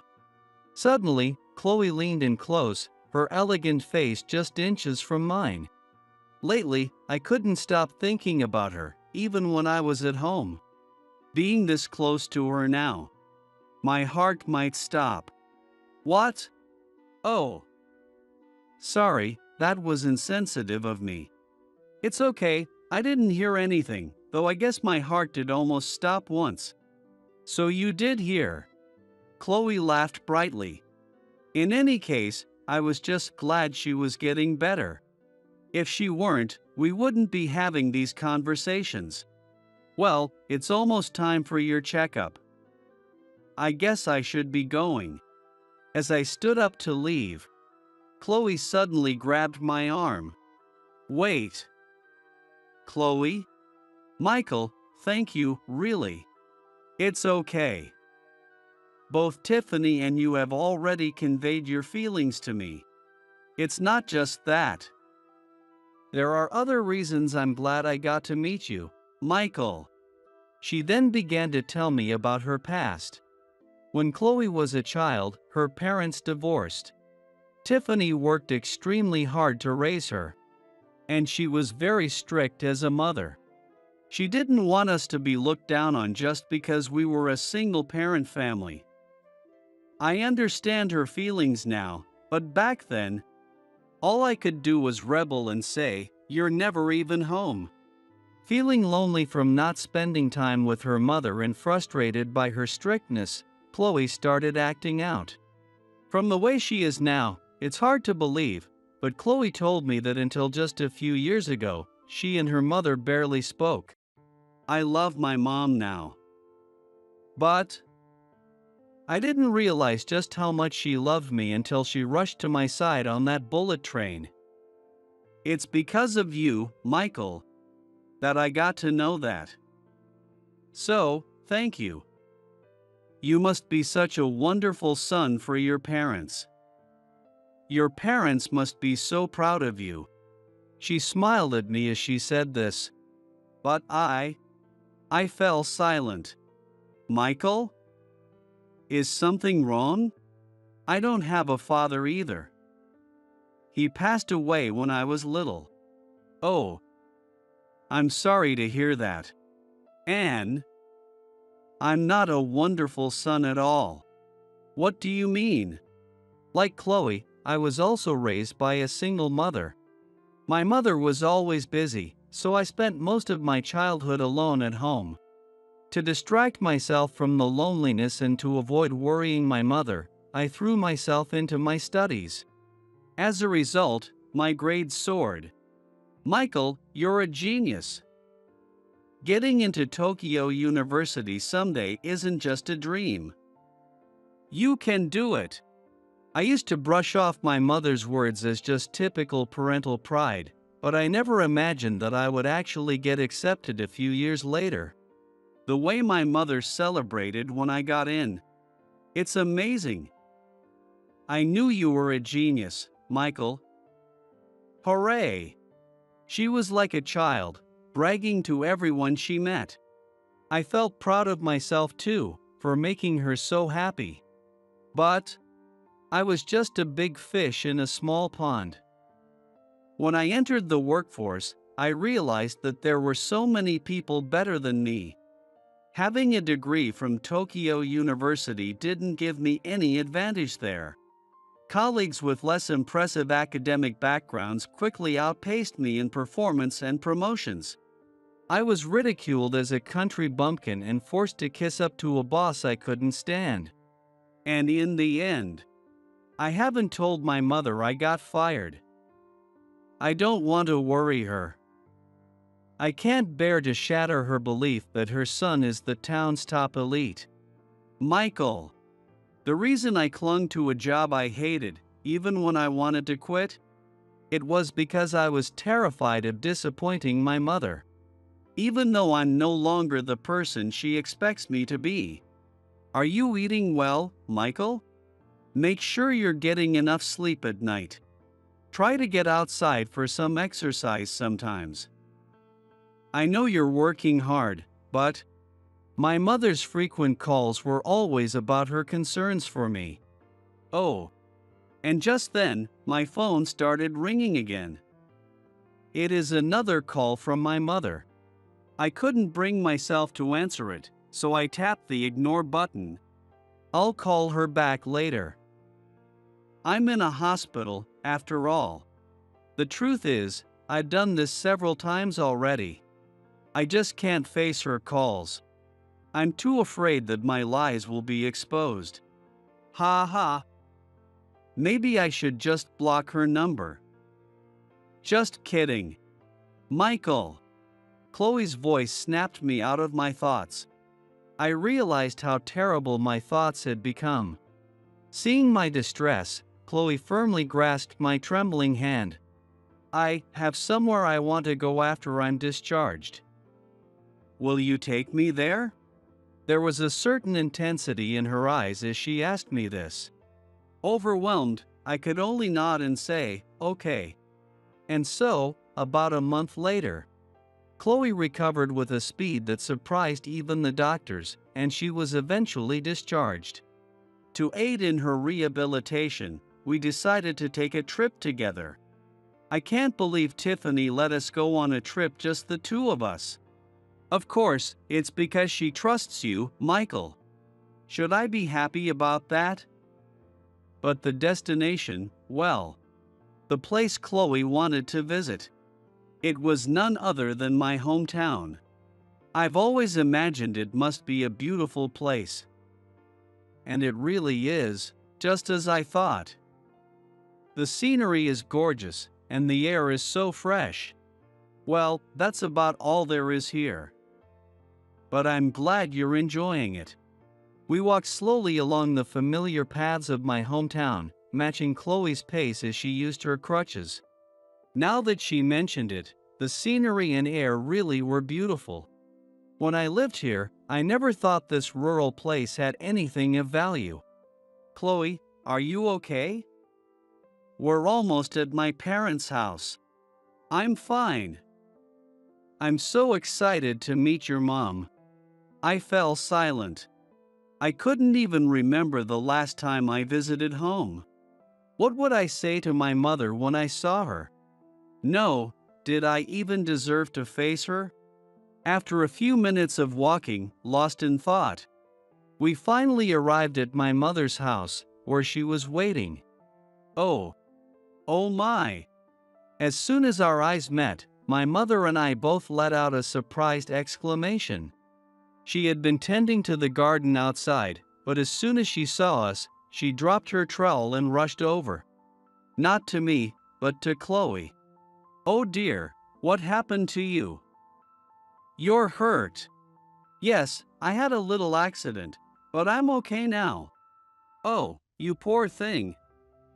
Come, sit down. You need to rest. Thank you so much. I didn't say anything. My mother beckoned Chloe and had her sit on the porch. She seemed to have no regard for her son, serving tea and offering snacks solely to Chloe. She had always loved hosting guests, and that part of her hadn't changed at all. But she did seem a bit thinner. Then, she turned to me with a mischievous smile. Michael, why didn't you tell me you were bringing such a lovely girlfriend? You should have warned me. Girlfriend? No, she's not. Yes, I'm Michael's girlfriend. It's a pleasure to meet you, Mrs. Smith. Chloe. To my shock, Chloe played along with my mother's misunderstanding. From that point on, my chatty mother and Chloe hit it off, talking nonstop on the porch until the sun began to set. Michael really saved me. He's a true lifesaver to me. My Michael did that? He's always been such a kind boy. And so smart, too. He was always top of his class. How many times are you going to tell the same stories, especially you, Mom? I tried to cut in, exasperated, but my mother wouldn't stop. He's still the only one from this town who got into Tokyo University, you know. Michael is my pride and joy. And he got a job at such a prestigious company in Tokyo. They even run commercials on TV here. Mom, that's enough. The only reason her bragging didn't sound like boasting was because of how genuinely happy she looked as she spoke. But I couldn't stand it anymore. After all, I had already quit that job long ago. And to top it all off, I was fired. Mom, actually. What is it, Michael? I need to tell you something. I mustered the courage to tell her the truth. But just as I was about to speak. That's right. What? Chloe? Michael works at a well-known, prestigious company. He's really amazing, and I respect him so much. Oh my, is that so? Yes. I was speechless. Chloe's words made my mother even more ecstatic. She was so happy that she ordered the best sushi delivery for dinner, saying it was because I was working so hard. Don't overdo it, Michael. Make sure you're eating well, getting enough sleep, and exercising sometimes. Yeah. I ate the sushi mechanically, barely tasting it. After dinner, I practically fled from the house. Your mom is wonderful. She's so kind, just like you, Michael. On the bus heading to the station, Chloe kept praising my mother. She even joked about becoming a part of my family. But I was too overwhelmed to react. Why did you come to my home, Chloe? Because I wanted to meet your mom. And what did you plan to do once you met her? Did you come just to lie? I didn't realize it, but my tone had become almost accusatory. Instead of getting upset or hurt, Chloe paused for a moment, then quietly said, I'm sorry. My mom and I have been hiding something from you, Michael. What? Both you and Tiffany? Yes. Chloe nodded and opened her bag. She pulled out a small silver case and handed me one of the business cards inside. Everything you need to know was on there. CEO. What? Tiffany. That's my mom's card. And this one is mine. Chloe handed me another business card. It read Executive Vice President, Chloe. And underneath that was the name of a major apparel company that had grown rapidly in recent years. Is this for real, Chloe? It's the company my mom started when I was a child. It's still growing, but we focus a lot on employee benefits. Our salaries are among the best in the industry, and the bonuses are substantial. Wait a minute. I'm sorry, I can't keep up with this. In one fell swoop, I had learned about the true identities of Chloe and Tiffany, and their company, which rivaled even my former workplace. I was in complete shock, trying to process it all. Then Chloe made an even more unexpected offer. Michael, how would you like to work at our company? What? What? My mom just sent me a message saying, as long as Michael agrees, he can start whenever he's ready. Take your time to think about it. We'll wait for your answer. I was speechless. I was left completely stunned. The surprises Chloe had dropped on me today had completely floored me. Chloe, meanwhile, had turned her gaze to the passing scenery outside the bus window. Her reflection in the glass looked oddly melancholic. There were a lot of sad things that happened before the company grew to its current size. For both my mom and me. What do you mean? We were betrayed by people we trusted, mocked behind our backs. That's why in our family, there's an unspoken rule. Don't trust others too easily. No way. That's so sad. When I blurted out these words, Chloe gave a faint smile and said, Yes, it is. But, after meeting you, my mom and I realized something. There are people in this world, like you, who help others without expecting anything in return. That's why I want to try trusting people again. It's still a little scary, but I know I can trust you, Michael. That's why I want you to work with us. Without me realizing it, Chloe had taken my hand, looking at me with earnest eyes. And just so you know, I didn't lie to your mother. What? She knew.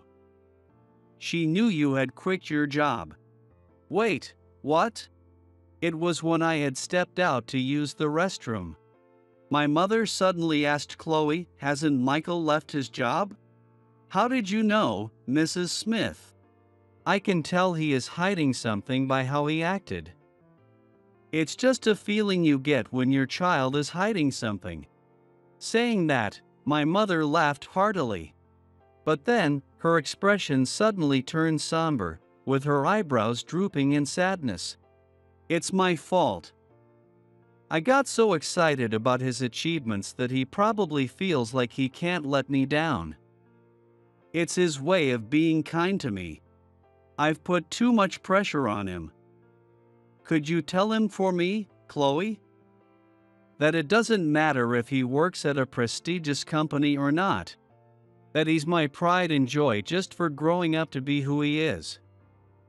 That he's my one and only son, and I'm proud of him no matter what. She said, just stay healthy, and it's enough if you occasionally pick up the phone. I'm sorry for all the pain I've caused you. Your mother knew everything, didn't she? Ha ha. How does she always know? I tried to laugh it off, but tears started streaming down my face. Chloe gently wiped them away with her handkerchief. Do you want to go back and talk to her? There's still time. No. I'll talk to her once I've settled into a new job. When I'm ready, I'll go back home and have that conversation. When I said this, Chloe's expression brightened instantly. Now I want to go see my mom too. I really want to stay her daughter. When we get back to Tokyo, let's go visit her. I have something I want to tell her as well. Okay. Chloe nodded happily, just as the bus arrived at the station. Before boarding the bullet train, I turned to Chloe and expressed my gratitude. Thank you for bringing me here. After that, I started working as a salesperson at the company run by Chloe and Tiffany. As it turned out, both Chloe and Tiffany were surprisingly tough bosses, and they pushed me hard. My sales skills improved significantly under their guidance. I made new friends among my colleagues and enjoyed my new life. But then, out of the blue. Well, isn't it you, Michael? I thought you'd gone back to the countryside, but I see you're still clinging to Tokyo. Ray. The person who showed up as the representative for a business negotiation was none other than my former boss, Ray. He still had that condescending attitude, looking down on me like I was a country bumpkin. So, I decided to play along. That's right. I just couldn't leave Tokyo behind, so I'm doing my best to stick around. Haha, I see. I guess the big city is too exciting for someone from the sticks. But you sure are aiming too high, aren't you? Aiming high, you say? Yeah. You probably applied on a whim and somehow got lucky enough to be hired. But isn't it a bit of a stretch for a country bumpkin to work at an apparel company? I bet you don't even understand the latest trends. Exactly. I have no idea what people are talking about half the time. Ha ha ha. I figured as much. You must be a real burden to them, just like you were back at our old place, huh? Absolutely. And since I don't appreciate the value of your company, I'll have to decline your offer. I said this with my best sales smile, and Ray's face went slack with shock. After countless negotiations, he finally secured the deal. But to have ruined this hard-earned opportunity by insulting the client. How will he report this to the company? Of course, I had no way of knowing. Chloe, my mom wants to know if you've decided on the day you'll visit next time. When I relayed my mother's message, Chloe quickly flipped through her planner. Hold on, let me check for an open day. Actually, even if I'm not free, I'll make time for her. You still adore my mom, don't you, Chloe? I chuckled, and she smiled brightly. Of course. Just then, another message came from my mother. I read it and was left speechless. She says she'll congratulate us when we see her. Wait, how does she? For some reason, Chloe responded to me with confidence. Her words carried an odd sense of conviction. She's your mom. She knows everything. Ha ha. Makes sense. We had planned to announce our engagement as a surprise, but apparently, my mom was already in on it. I realized I still had a lot to learn if I ever wanted to outsmart her. She's probably going to prepare a feast, isn't she? Yeah, I'd better call her and make sure she doesn't overdo it. Maybe, for once, I'll make the call first. When I added this, Chloe nodded happily. I need to start preparing too, for your mom's birthday party. It's that time of year already. Of course, I'll help.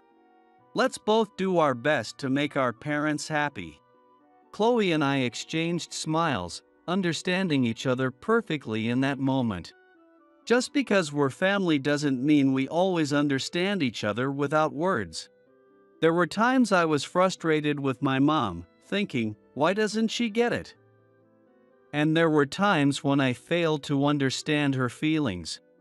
But now, I realize that my mom has always cared about me deeply. As long as you're living well, that's enough for me, she would say. When I finally understood that, I realized just how much I had been loved all along. I've received so much love that I'm not sure I can ever repay it all. But from now on, little by little, together with the person I cherish, I want to start sharing my feelings with my mother too. Think logically. We don't lend money to bottom-tier farmers. Kevin, the bank officer, said this to me with a smug smile as I came in to discuss a loan. It was clear that there was no point in reasoning with this man any further. With a sigh in my heart, I told him what I had been thinking. Fine, then I'll stop renting out my land to you. Kevin's jaw dropped, and then he burst into laughter. A poor guy like you renting out land to a bank? Do you even hear yourself? Kevin laughed uncontrollably, but little did he know he'd be pale and trembling within minutes. My name is Nathan. I'm 51 years old, and I work as a farmer in the town where I was born. When I was young, I worked for a well-known restaurant chain in the city, but when my grandparents' health declined, I left my job and returned home. For over 20 years, I've been growing vegetables on my grandparents' farm, carrying on at my own pace. Some people might wonder why it was me, the grandson, and not my parents who inherited my grandparents' farm. The answer is simple: I don't have parents. I used to live in another prefecture with my parents, but when I was in elementary school, my father disappeared. He left without a word, just vanished. With only my mother left, we couldn't make ends meet, so she turned to her parents, my grandparents, for support. After that, my mother went out to work, and I was raised by my grandparents, who worked on the farm. But this peaceful life would be struck by tragedy once more. When I was 10, I received word that my mother, who worked in the city, had been killed in a traffic accident. From then on, I was formally taken in by my grandparents, and the three of us lived together. Even as a child, I felt guilty for depending on my grandparents, so I asked if I could help with the farm work. What are you saying? You're still a kid. Kids should just enjoy themselves and play. But I want to help you, Grandpa. And I'm interested in growing vegetables too. When I kept asking, my grandparents eventually gave in and let me help out. They seemed thrilled every day, teaching me all about how to grow vegetables.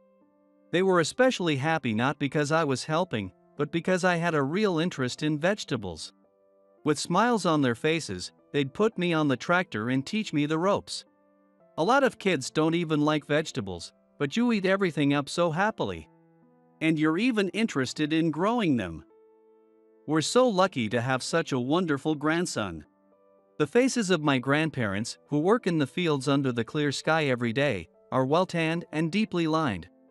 Seeing the two of them, their faces crinkled with laughter as they patted my head, warmed my heart deeply. Knowing how many years they've spent under the sun and rain. They took care of me, making sure I always had warm meals and a soft bed. But even as they looked after me, I knew they cried in front of my mother's portrait after I had gone to bed. I can still remember that scene vividly. One night, I woke up to go to the bathroom and saw light coming from the room with the family altar. Peeking through the sliding door, I wondered what was happening. There, I saw my grandmother, who was always so cheerful during the day, breaking down in front of my mother's photo. My grandfather sat beside her, supporting her frail frame, and gently said over and over, "At the very least, let's raise him well, in her place." That was the first time I realized my grandparents, too, were enveloped in deep sorrow. Since then, I've tried my best to brighten their spirits, hoping to bring them some of the light my mother once did. Helping with the farm was one part of my plan, and I also made an effort to keep the house filled with laughter. Saying funny things every day to make my grandparents smile. Whether because of this or not, the number of nights I heard crying from the altar room gradually decreased, and we slowly settled into a peaceful daily life together. By the time I was in high school, my grandparents began to grow frail and could no longer manage the farm on the same scale as before. So, we rented out some of the farmland, drastically reducing our yield. Around then, the only crops my grandparents grew were cabbage, which required a lot of land but minimal effort, and cherry tomatoes, which could be grown abundantly on a small plot. This much we can handle on our own. So don't worry about us, just leave this rural place and find a job that suits you. No need to be tied to farming. But after I graduate, I was thinking I'd take over the farm. Intent on supporting my grandparents, I tried to convince them with all my might. Yet both of them shook their heads, encouraging me instead to go to college in the city and find a job outside of farming. "I heard from your teacher, Mr. Manning, that you're bright enough for anything. Hard times are coming for farming, with cheap vegetables being imported from overseas. That's why I want to help with the farm, to make things easier for you both." Surprisingly, it was my grandmother who reacted sternly to my words. What kind of grandparents would want to ease their burden at the expense of their grandson's future? We're happiest when you have a life filled with happiness. I was touched by her feelings, but I still couldn't bring myself to leave. I was, of course, worried about my grandparents, but part of me was also apprehensive about living on my own. Sensing my unease, my grandfather softened his expression. "Step away from farming for a while and find what you truly want to do. Study hard in the city, and if you still want to come back to farming, return here. Then, you can bring us the new agricultural practices of your generation." Yeah, okay. In the end, I began studying for exams and was accepted to a prestigious university in the prefecture. I enrolled in the engineering department to study computer software. Though I'd been immersed in farming all my life, I was captivated by computers when I first used one at a friend's house in high school. So, when they urged me to explore something other than farming, computers were the first thing that came to mind. After graduating, I got a job as a programmer at a large company in the city. I worked tirelessly from dawn till dusk, immersing myself in the latest, then rare computer technology and configurations. A fulfilling job and a new lifestyle. As I threw myself into the endless flood of information, 10 years flew by in a flash. I'd make it back home to my grandparents' place for New Year's and summer, but gradually, work became an excuse to visit less often. Seeing them shrink a little each year, I'd remind them to take care of their health, but I didn't truly understand the reality. It took another phone call for me to recognize my own foolishness. The shrill ring in the early morning brought back memories of that call I received as a child when I was told of my mother's death. With shaking fingers and a cold sweat on my brow, I answered the phone to hear my grandmother's tearful voice. "Your grandfather, he collapsed." Panicked, I rushed back home and went to the hospital my grandmother told me about. Apparently, my grandfather had pushed himself too hard, working in the rain, and had been taken in just short of pneumonia. They assured me his life wasn't in danger, but seeing him lying under those crisp, white hospital sheets, his body thin like a withered branch, filled me with grief. "Grandpa, how did it come to this? I'm sorry to have called so early in the morning. I was just so shocked, and I couldn't think straight." Sitting by his bed, my grandmother kept apologizing, her back hunched with age. "When did they become so frail?" All this time, I'd been living far away, out of touch with my hometown. Stunned, I resolved to move back home that very day. My grandparents tried to talk me out of it once again, but I insisted, "This is my life. Let me make my own choices." If I don't come back now, I'll regret it for the rest of my life. I couldn't just abandon my company, so I informed them of my decision to resign and began the process of handing over my work. My boss, Alex, who had looked out for me since I joined, tried to persuade me to stay. But when he saw how determined I was, he gave me a knowing smile. "We're really going to miss your innovative ideas here. They've been a great motivator for everyone. If you ever need anything, just give me a call." I thought he was giving me too much credit, but I was genuinely touched that he would miss me.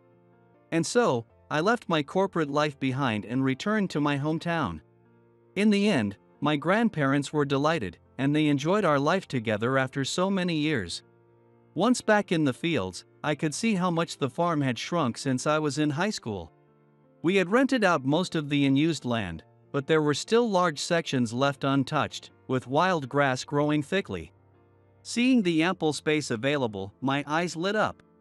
The truth was, I'd been nurturing a plan in my mind ever since my years working in the city. "Grandpa, would it be alright if I grew something I'm passionate about here?" "Do whatever you want.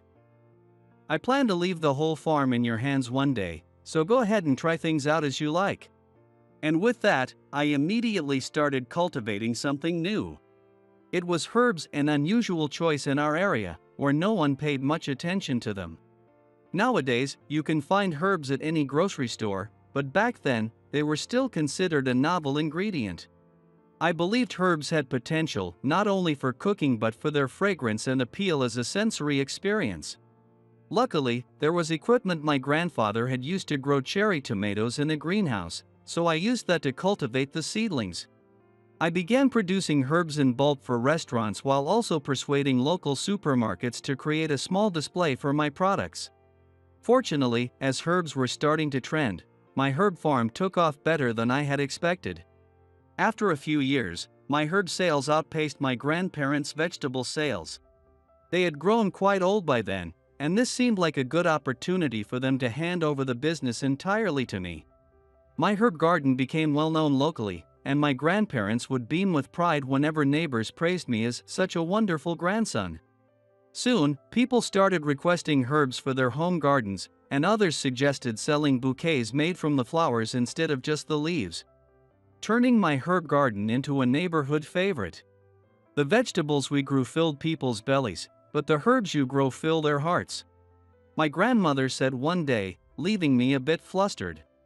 But just when I thought I'd finally made my grandparents proud, they both passed away within a short time of each other.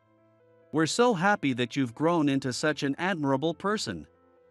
It was a blessing to have a grandson who brings smiles to people's faces. Left alone, I felt a deep sadness, but I also held their parting words close to my heart. I knew that the life I had now was thanks to inheriting my grandparents' farming legacy. From that point on, I resolved to grow the farm further and make it my life's mission. With that in mind, I decided to expand the business and sought a loan from the bank. "Thank you for your time today." The place I visited was the local bank. The man handling my loan was named Kevin, and he greeted me with a friendly smile. Since I was planning to expand my grandparents' farm, I needed a significant amount of funding. So, I had come to the bank, hoping for a loan. "No need to be so tense. Relax. Thank you.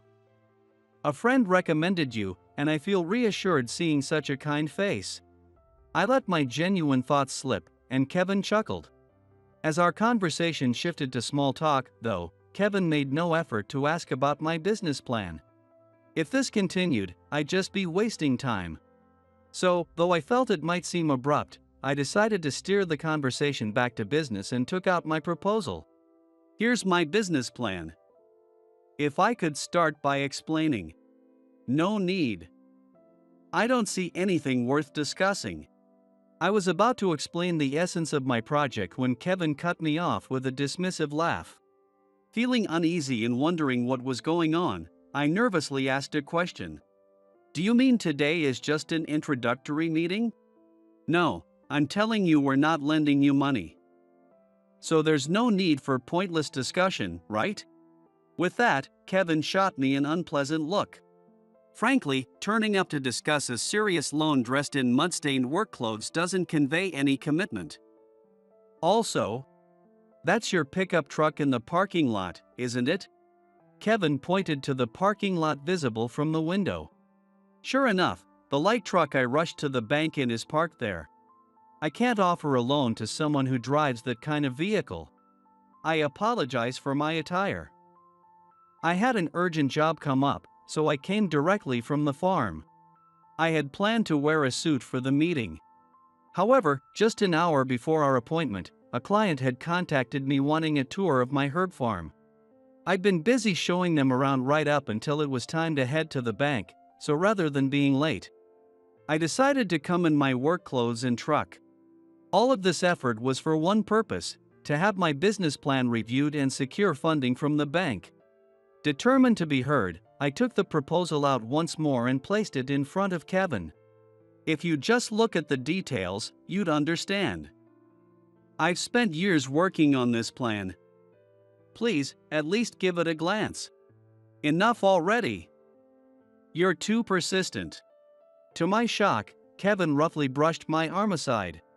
Furthermore, he snatched the plan from my hands, tore it to shreds, and tossed it into the trash.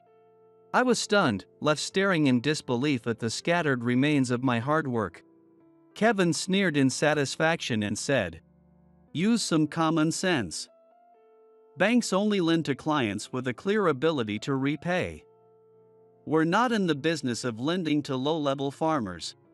It was clear that reasoning with this man was useless. With a sigh in my heart, I told him what I'd been thinking. "All right, then I'll stop renting out my land to you." Kevin was dumbfounded for a moment, then burst into laughter. "Rent out land? What are you talking about? We're not in need of land from a poor farmer like you. You'd make a better comedian than a farmer." Laughing heartily, Kevin opened the door wide and said, "Thank you for your time today. This way to the exit." Feeling dazed and baffled, I returned to the parking lot. In fact, it was a mutual contact who had arranged this loan discussion. An old acquaintance who knew my business plan had vouched for me and said he had connections at the bank, insisting I should present my proposal. Trusting his recommendation, I came to this meeting, but it seemed Kevin had no idea I'd been introduced. Sitting back in my truck, I sighed deeply and decided to call my acquaintance. After just a few rings, he picked up. That was quick. "So, did you get the full loan?" The voice on the other end was that of my former boss, Alex. He had moved up to the role of executive director with an impressive network of connections. It was Alex who had encouraged me to try securing a loan through this local bank, saying he'd put in a good word. Unable to hide my confusion, I explained everything that had just happened. "I'm afraid I was turned down. I didn't even get to discuss the loan." "What did you say?" Even over the phone, I could hear the weight in Alex's voice. After I recounted the entire incident with Kevin from start to finish, Alex let out a deep sigh. "It seems there was a misunderstanding at the bank." "Please wait there, I'll sort this out right now." Since this was Alex, someone who had always been there for me, I couldn't refuse his request. Though I wanted to get back to my herb farm, I decided to wait a bit longer out of respect for him. Then, just 10 minutes later, an elderly man came rushing out of the bank, looking flustered. "Nathan, please wait, I beg you to give us another chance to discuss this." The man, pale and breathless, introduced himself as Watson, the bank's president, bowing deeply. "I received a call from Alex earlier and finally learned the situation. This is entirely due to my lack of oversight. And I have no words to express my apology. Please, raise your head. It sounds like you're saying the loan is out of reach anyway." In response to my answer, Mr. Watson shook his head vigorously from side to side. At that moment, Kevin appeared, following closely behind him. "Mr. Watson, is everything all right? You left so suddenly, I was worried." "All right? How could it be? Do you have any idea who this man is?" Mr. Watson snapped at Kevin, his eyes blazing with anger. But Kevin, with a misplaced grin, began to say something unbelievable. So, still loitering around, I see. Figured you'd stick around just to cause a scene in the parking lot. Kevin cast a scornful look my way, then turned to Mr. Watson with a forced smile. I'll escort this lowlife out immediately. I wouldn't want him to cause you any trouble, so please, go back inside. Kevin, you really didn't listen to a word, did you? This man is no lowlife. And changing your attitude based on a client's appearance is utterly unacceptable. As Mr. Watson's anger grew, Kevin stood there, wide-eyed and gaping in shock. As soon as Kevin realized that Mr. Watson's anger was directed at him, his composure began to crumble. But, what's the big deal about this, farmer? I don't understand why you're so upset, Mr. Watson. This man, Nathan, came to us as a referral from Alex, the executive of Wells Corporation, one of our bank's most important clients. Hearing this, Kevin's face turned pale, and he began to tremble. Alex, a member of the family that owned my previous company, was poised to become the next president. And Wells Corporation had a long-standing relationship with this bank. That was why Alex went out of his way to introduce me.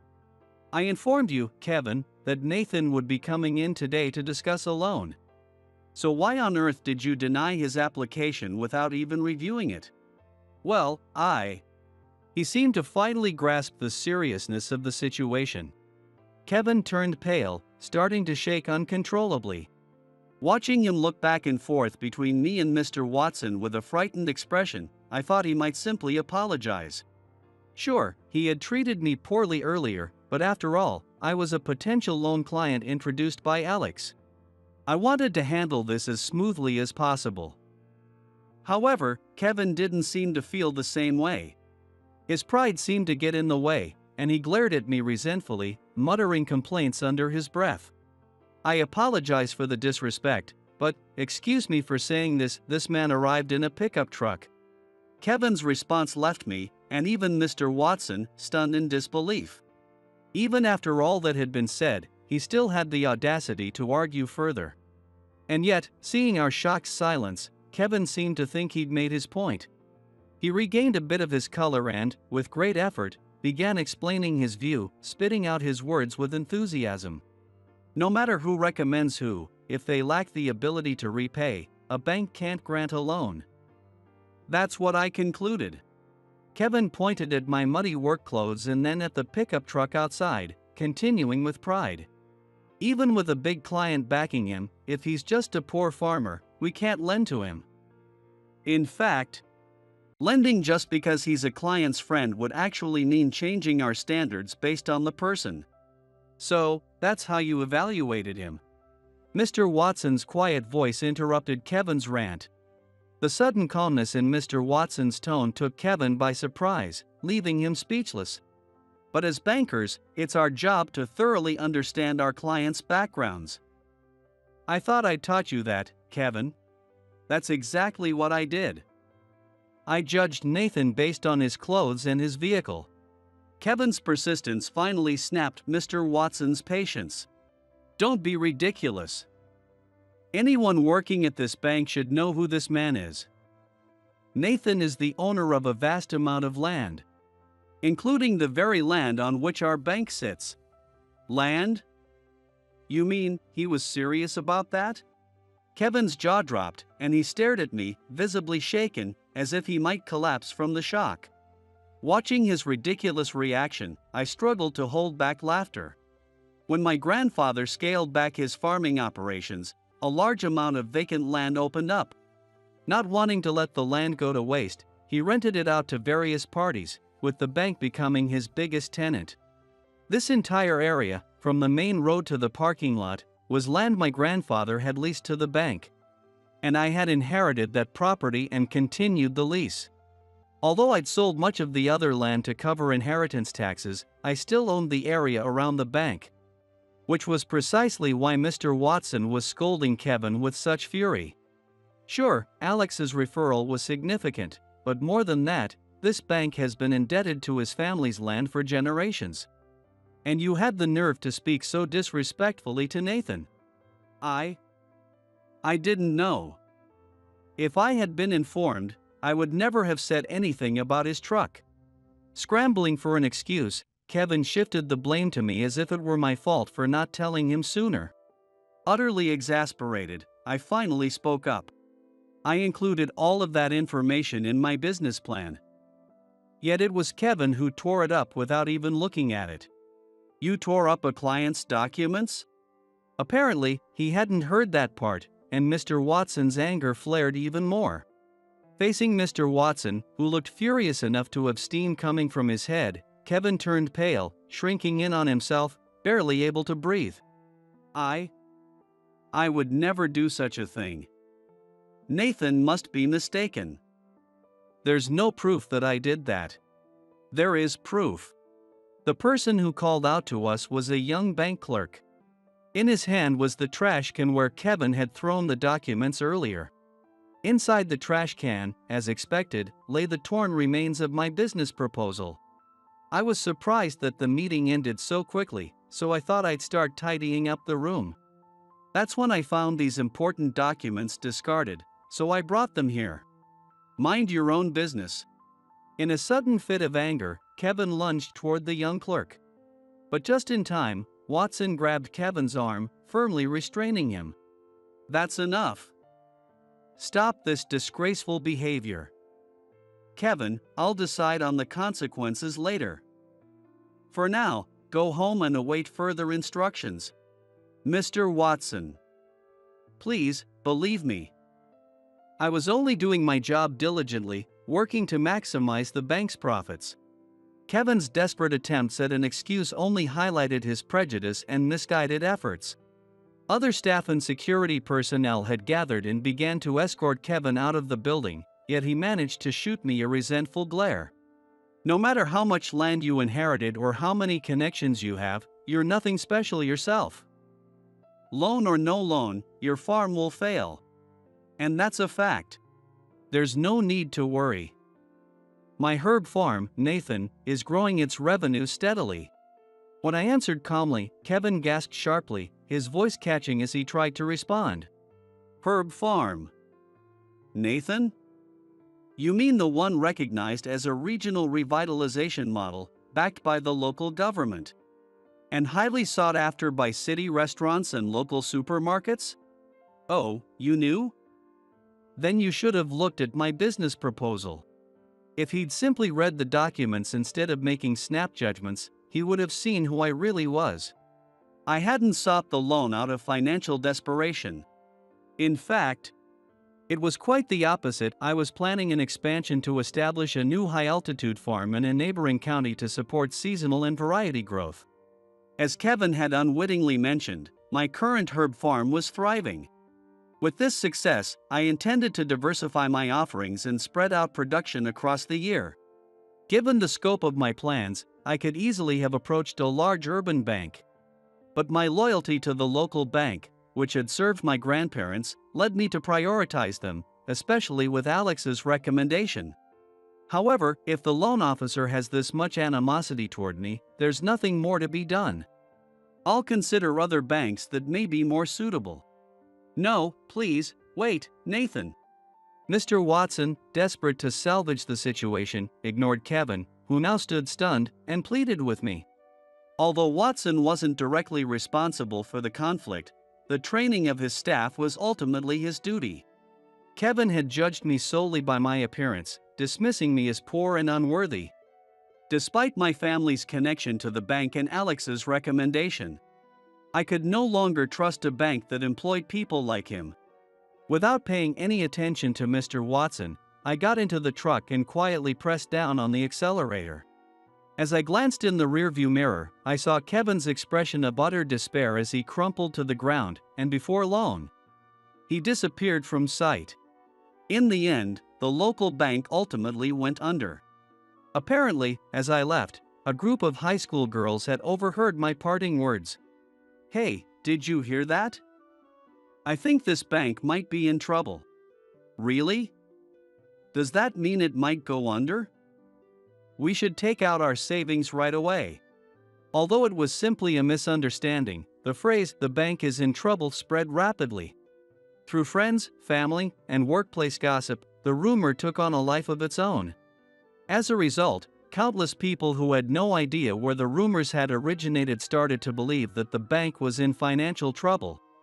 And they all rushed to the bank's counter to withdraw their savings. Because of this, withdrawals surged, and within just a few days, approximately $2 billion was withdrawn, causing the bank, originally with no issues, to go under. Most of the bank's staff, including Watson, managed to find new jobs, but no one was willing to hire Kevin. Rumors spread that Kevin's behavior had led to the bank's downfall, earning him the nickname Kevin the Bankbreaker. Eventually, Kevin disappeared from town altogether. Some say he was sued for damages for blocking my business deal, or that he borrowed from predatory lenders to make ends meet. But one thing is certain, I'll never see Kevin's face again. As for me, I secured funding from another bank shortly after. I am now expanding a new herb farm in the highlands of the neighboring county. My business continues to thrive, and the farm's serene, green setting has become popular with visitors seeking a peaceful retreat. We even opened a restaurant on site, serving fresh herbs and vegetables harvested from our fields. Nowadays, people visit not just for the herbs but to enjoy our dishes. And we offer an array of products like herb bouquets, cookies, cakes, and herbal teas if families come with their kids on weekends. And the farm is always alive with greenery and smiles. Watching this scene, I speak to my grandparents in my heart. Grandpa, you always loved seeing me bring smiles to others. I'll keep working hard to be a grandson you can be proud of. Please, keep watching over me. As I looked up at the clear blue sky, a gentle breeze swept through, softly rustling the herbs as if responding to me.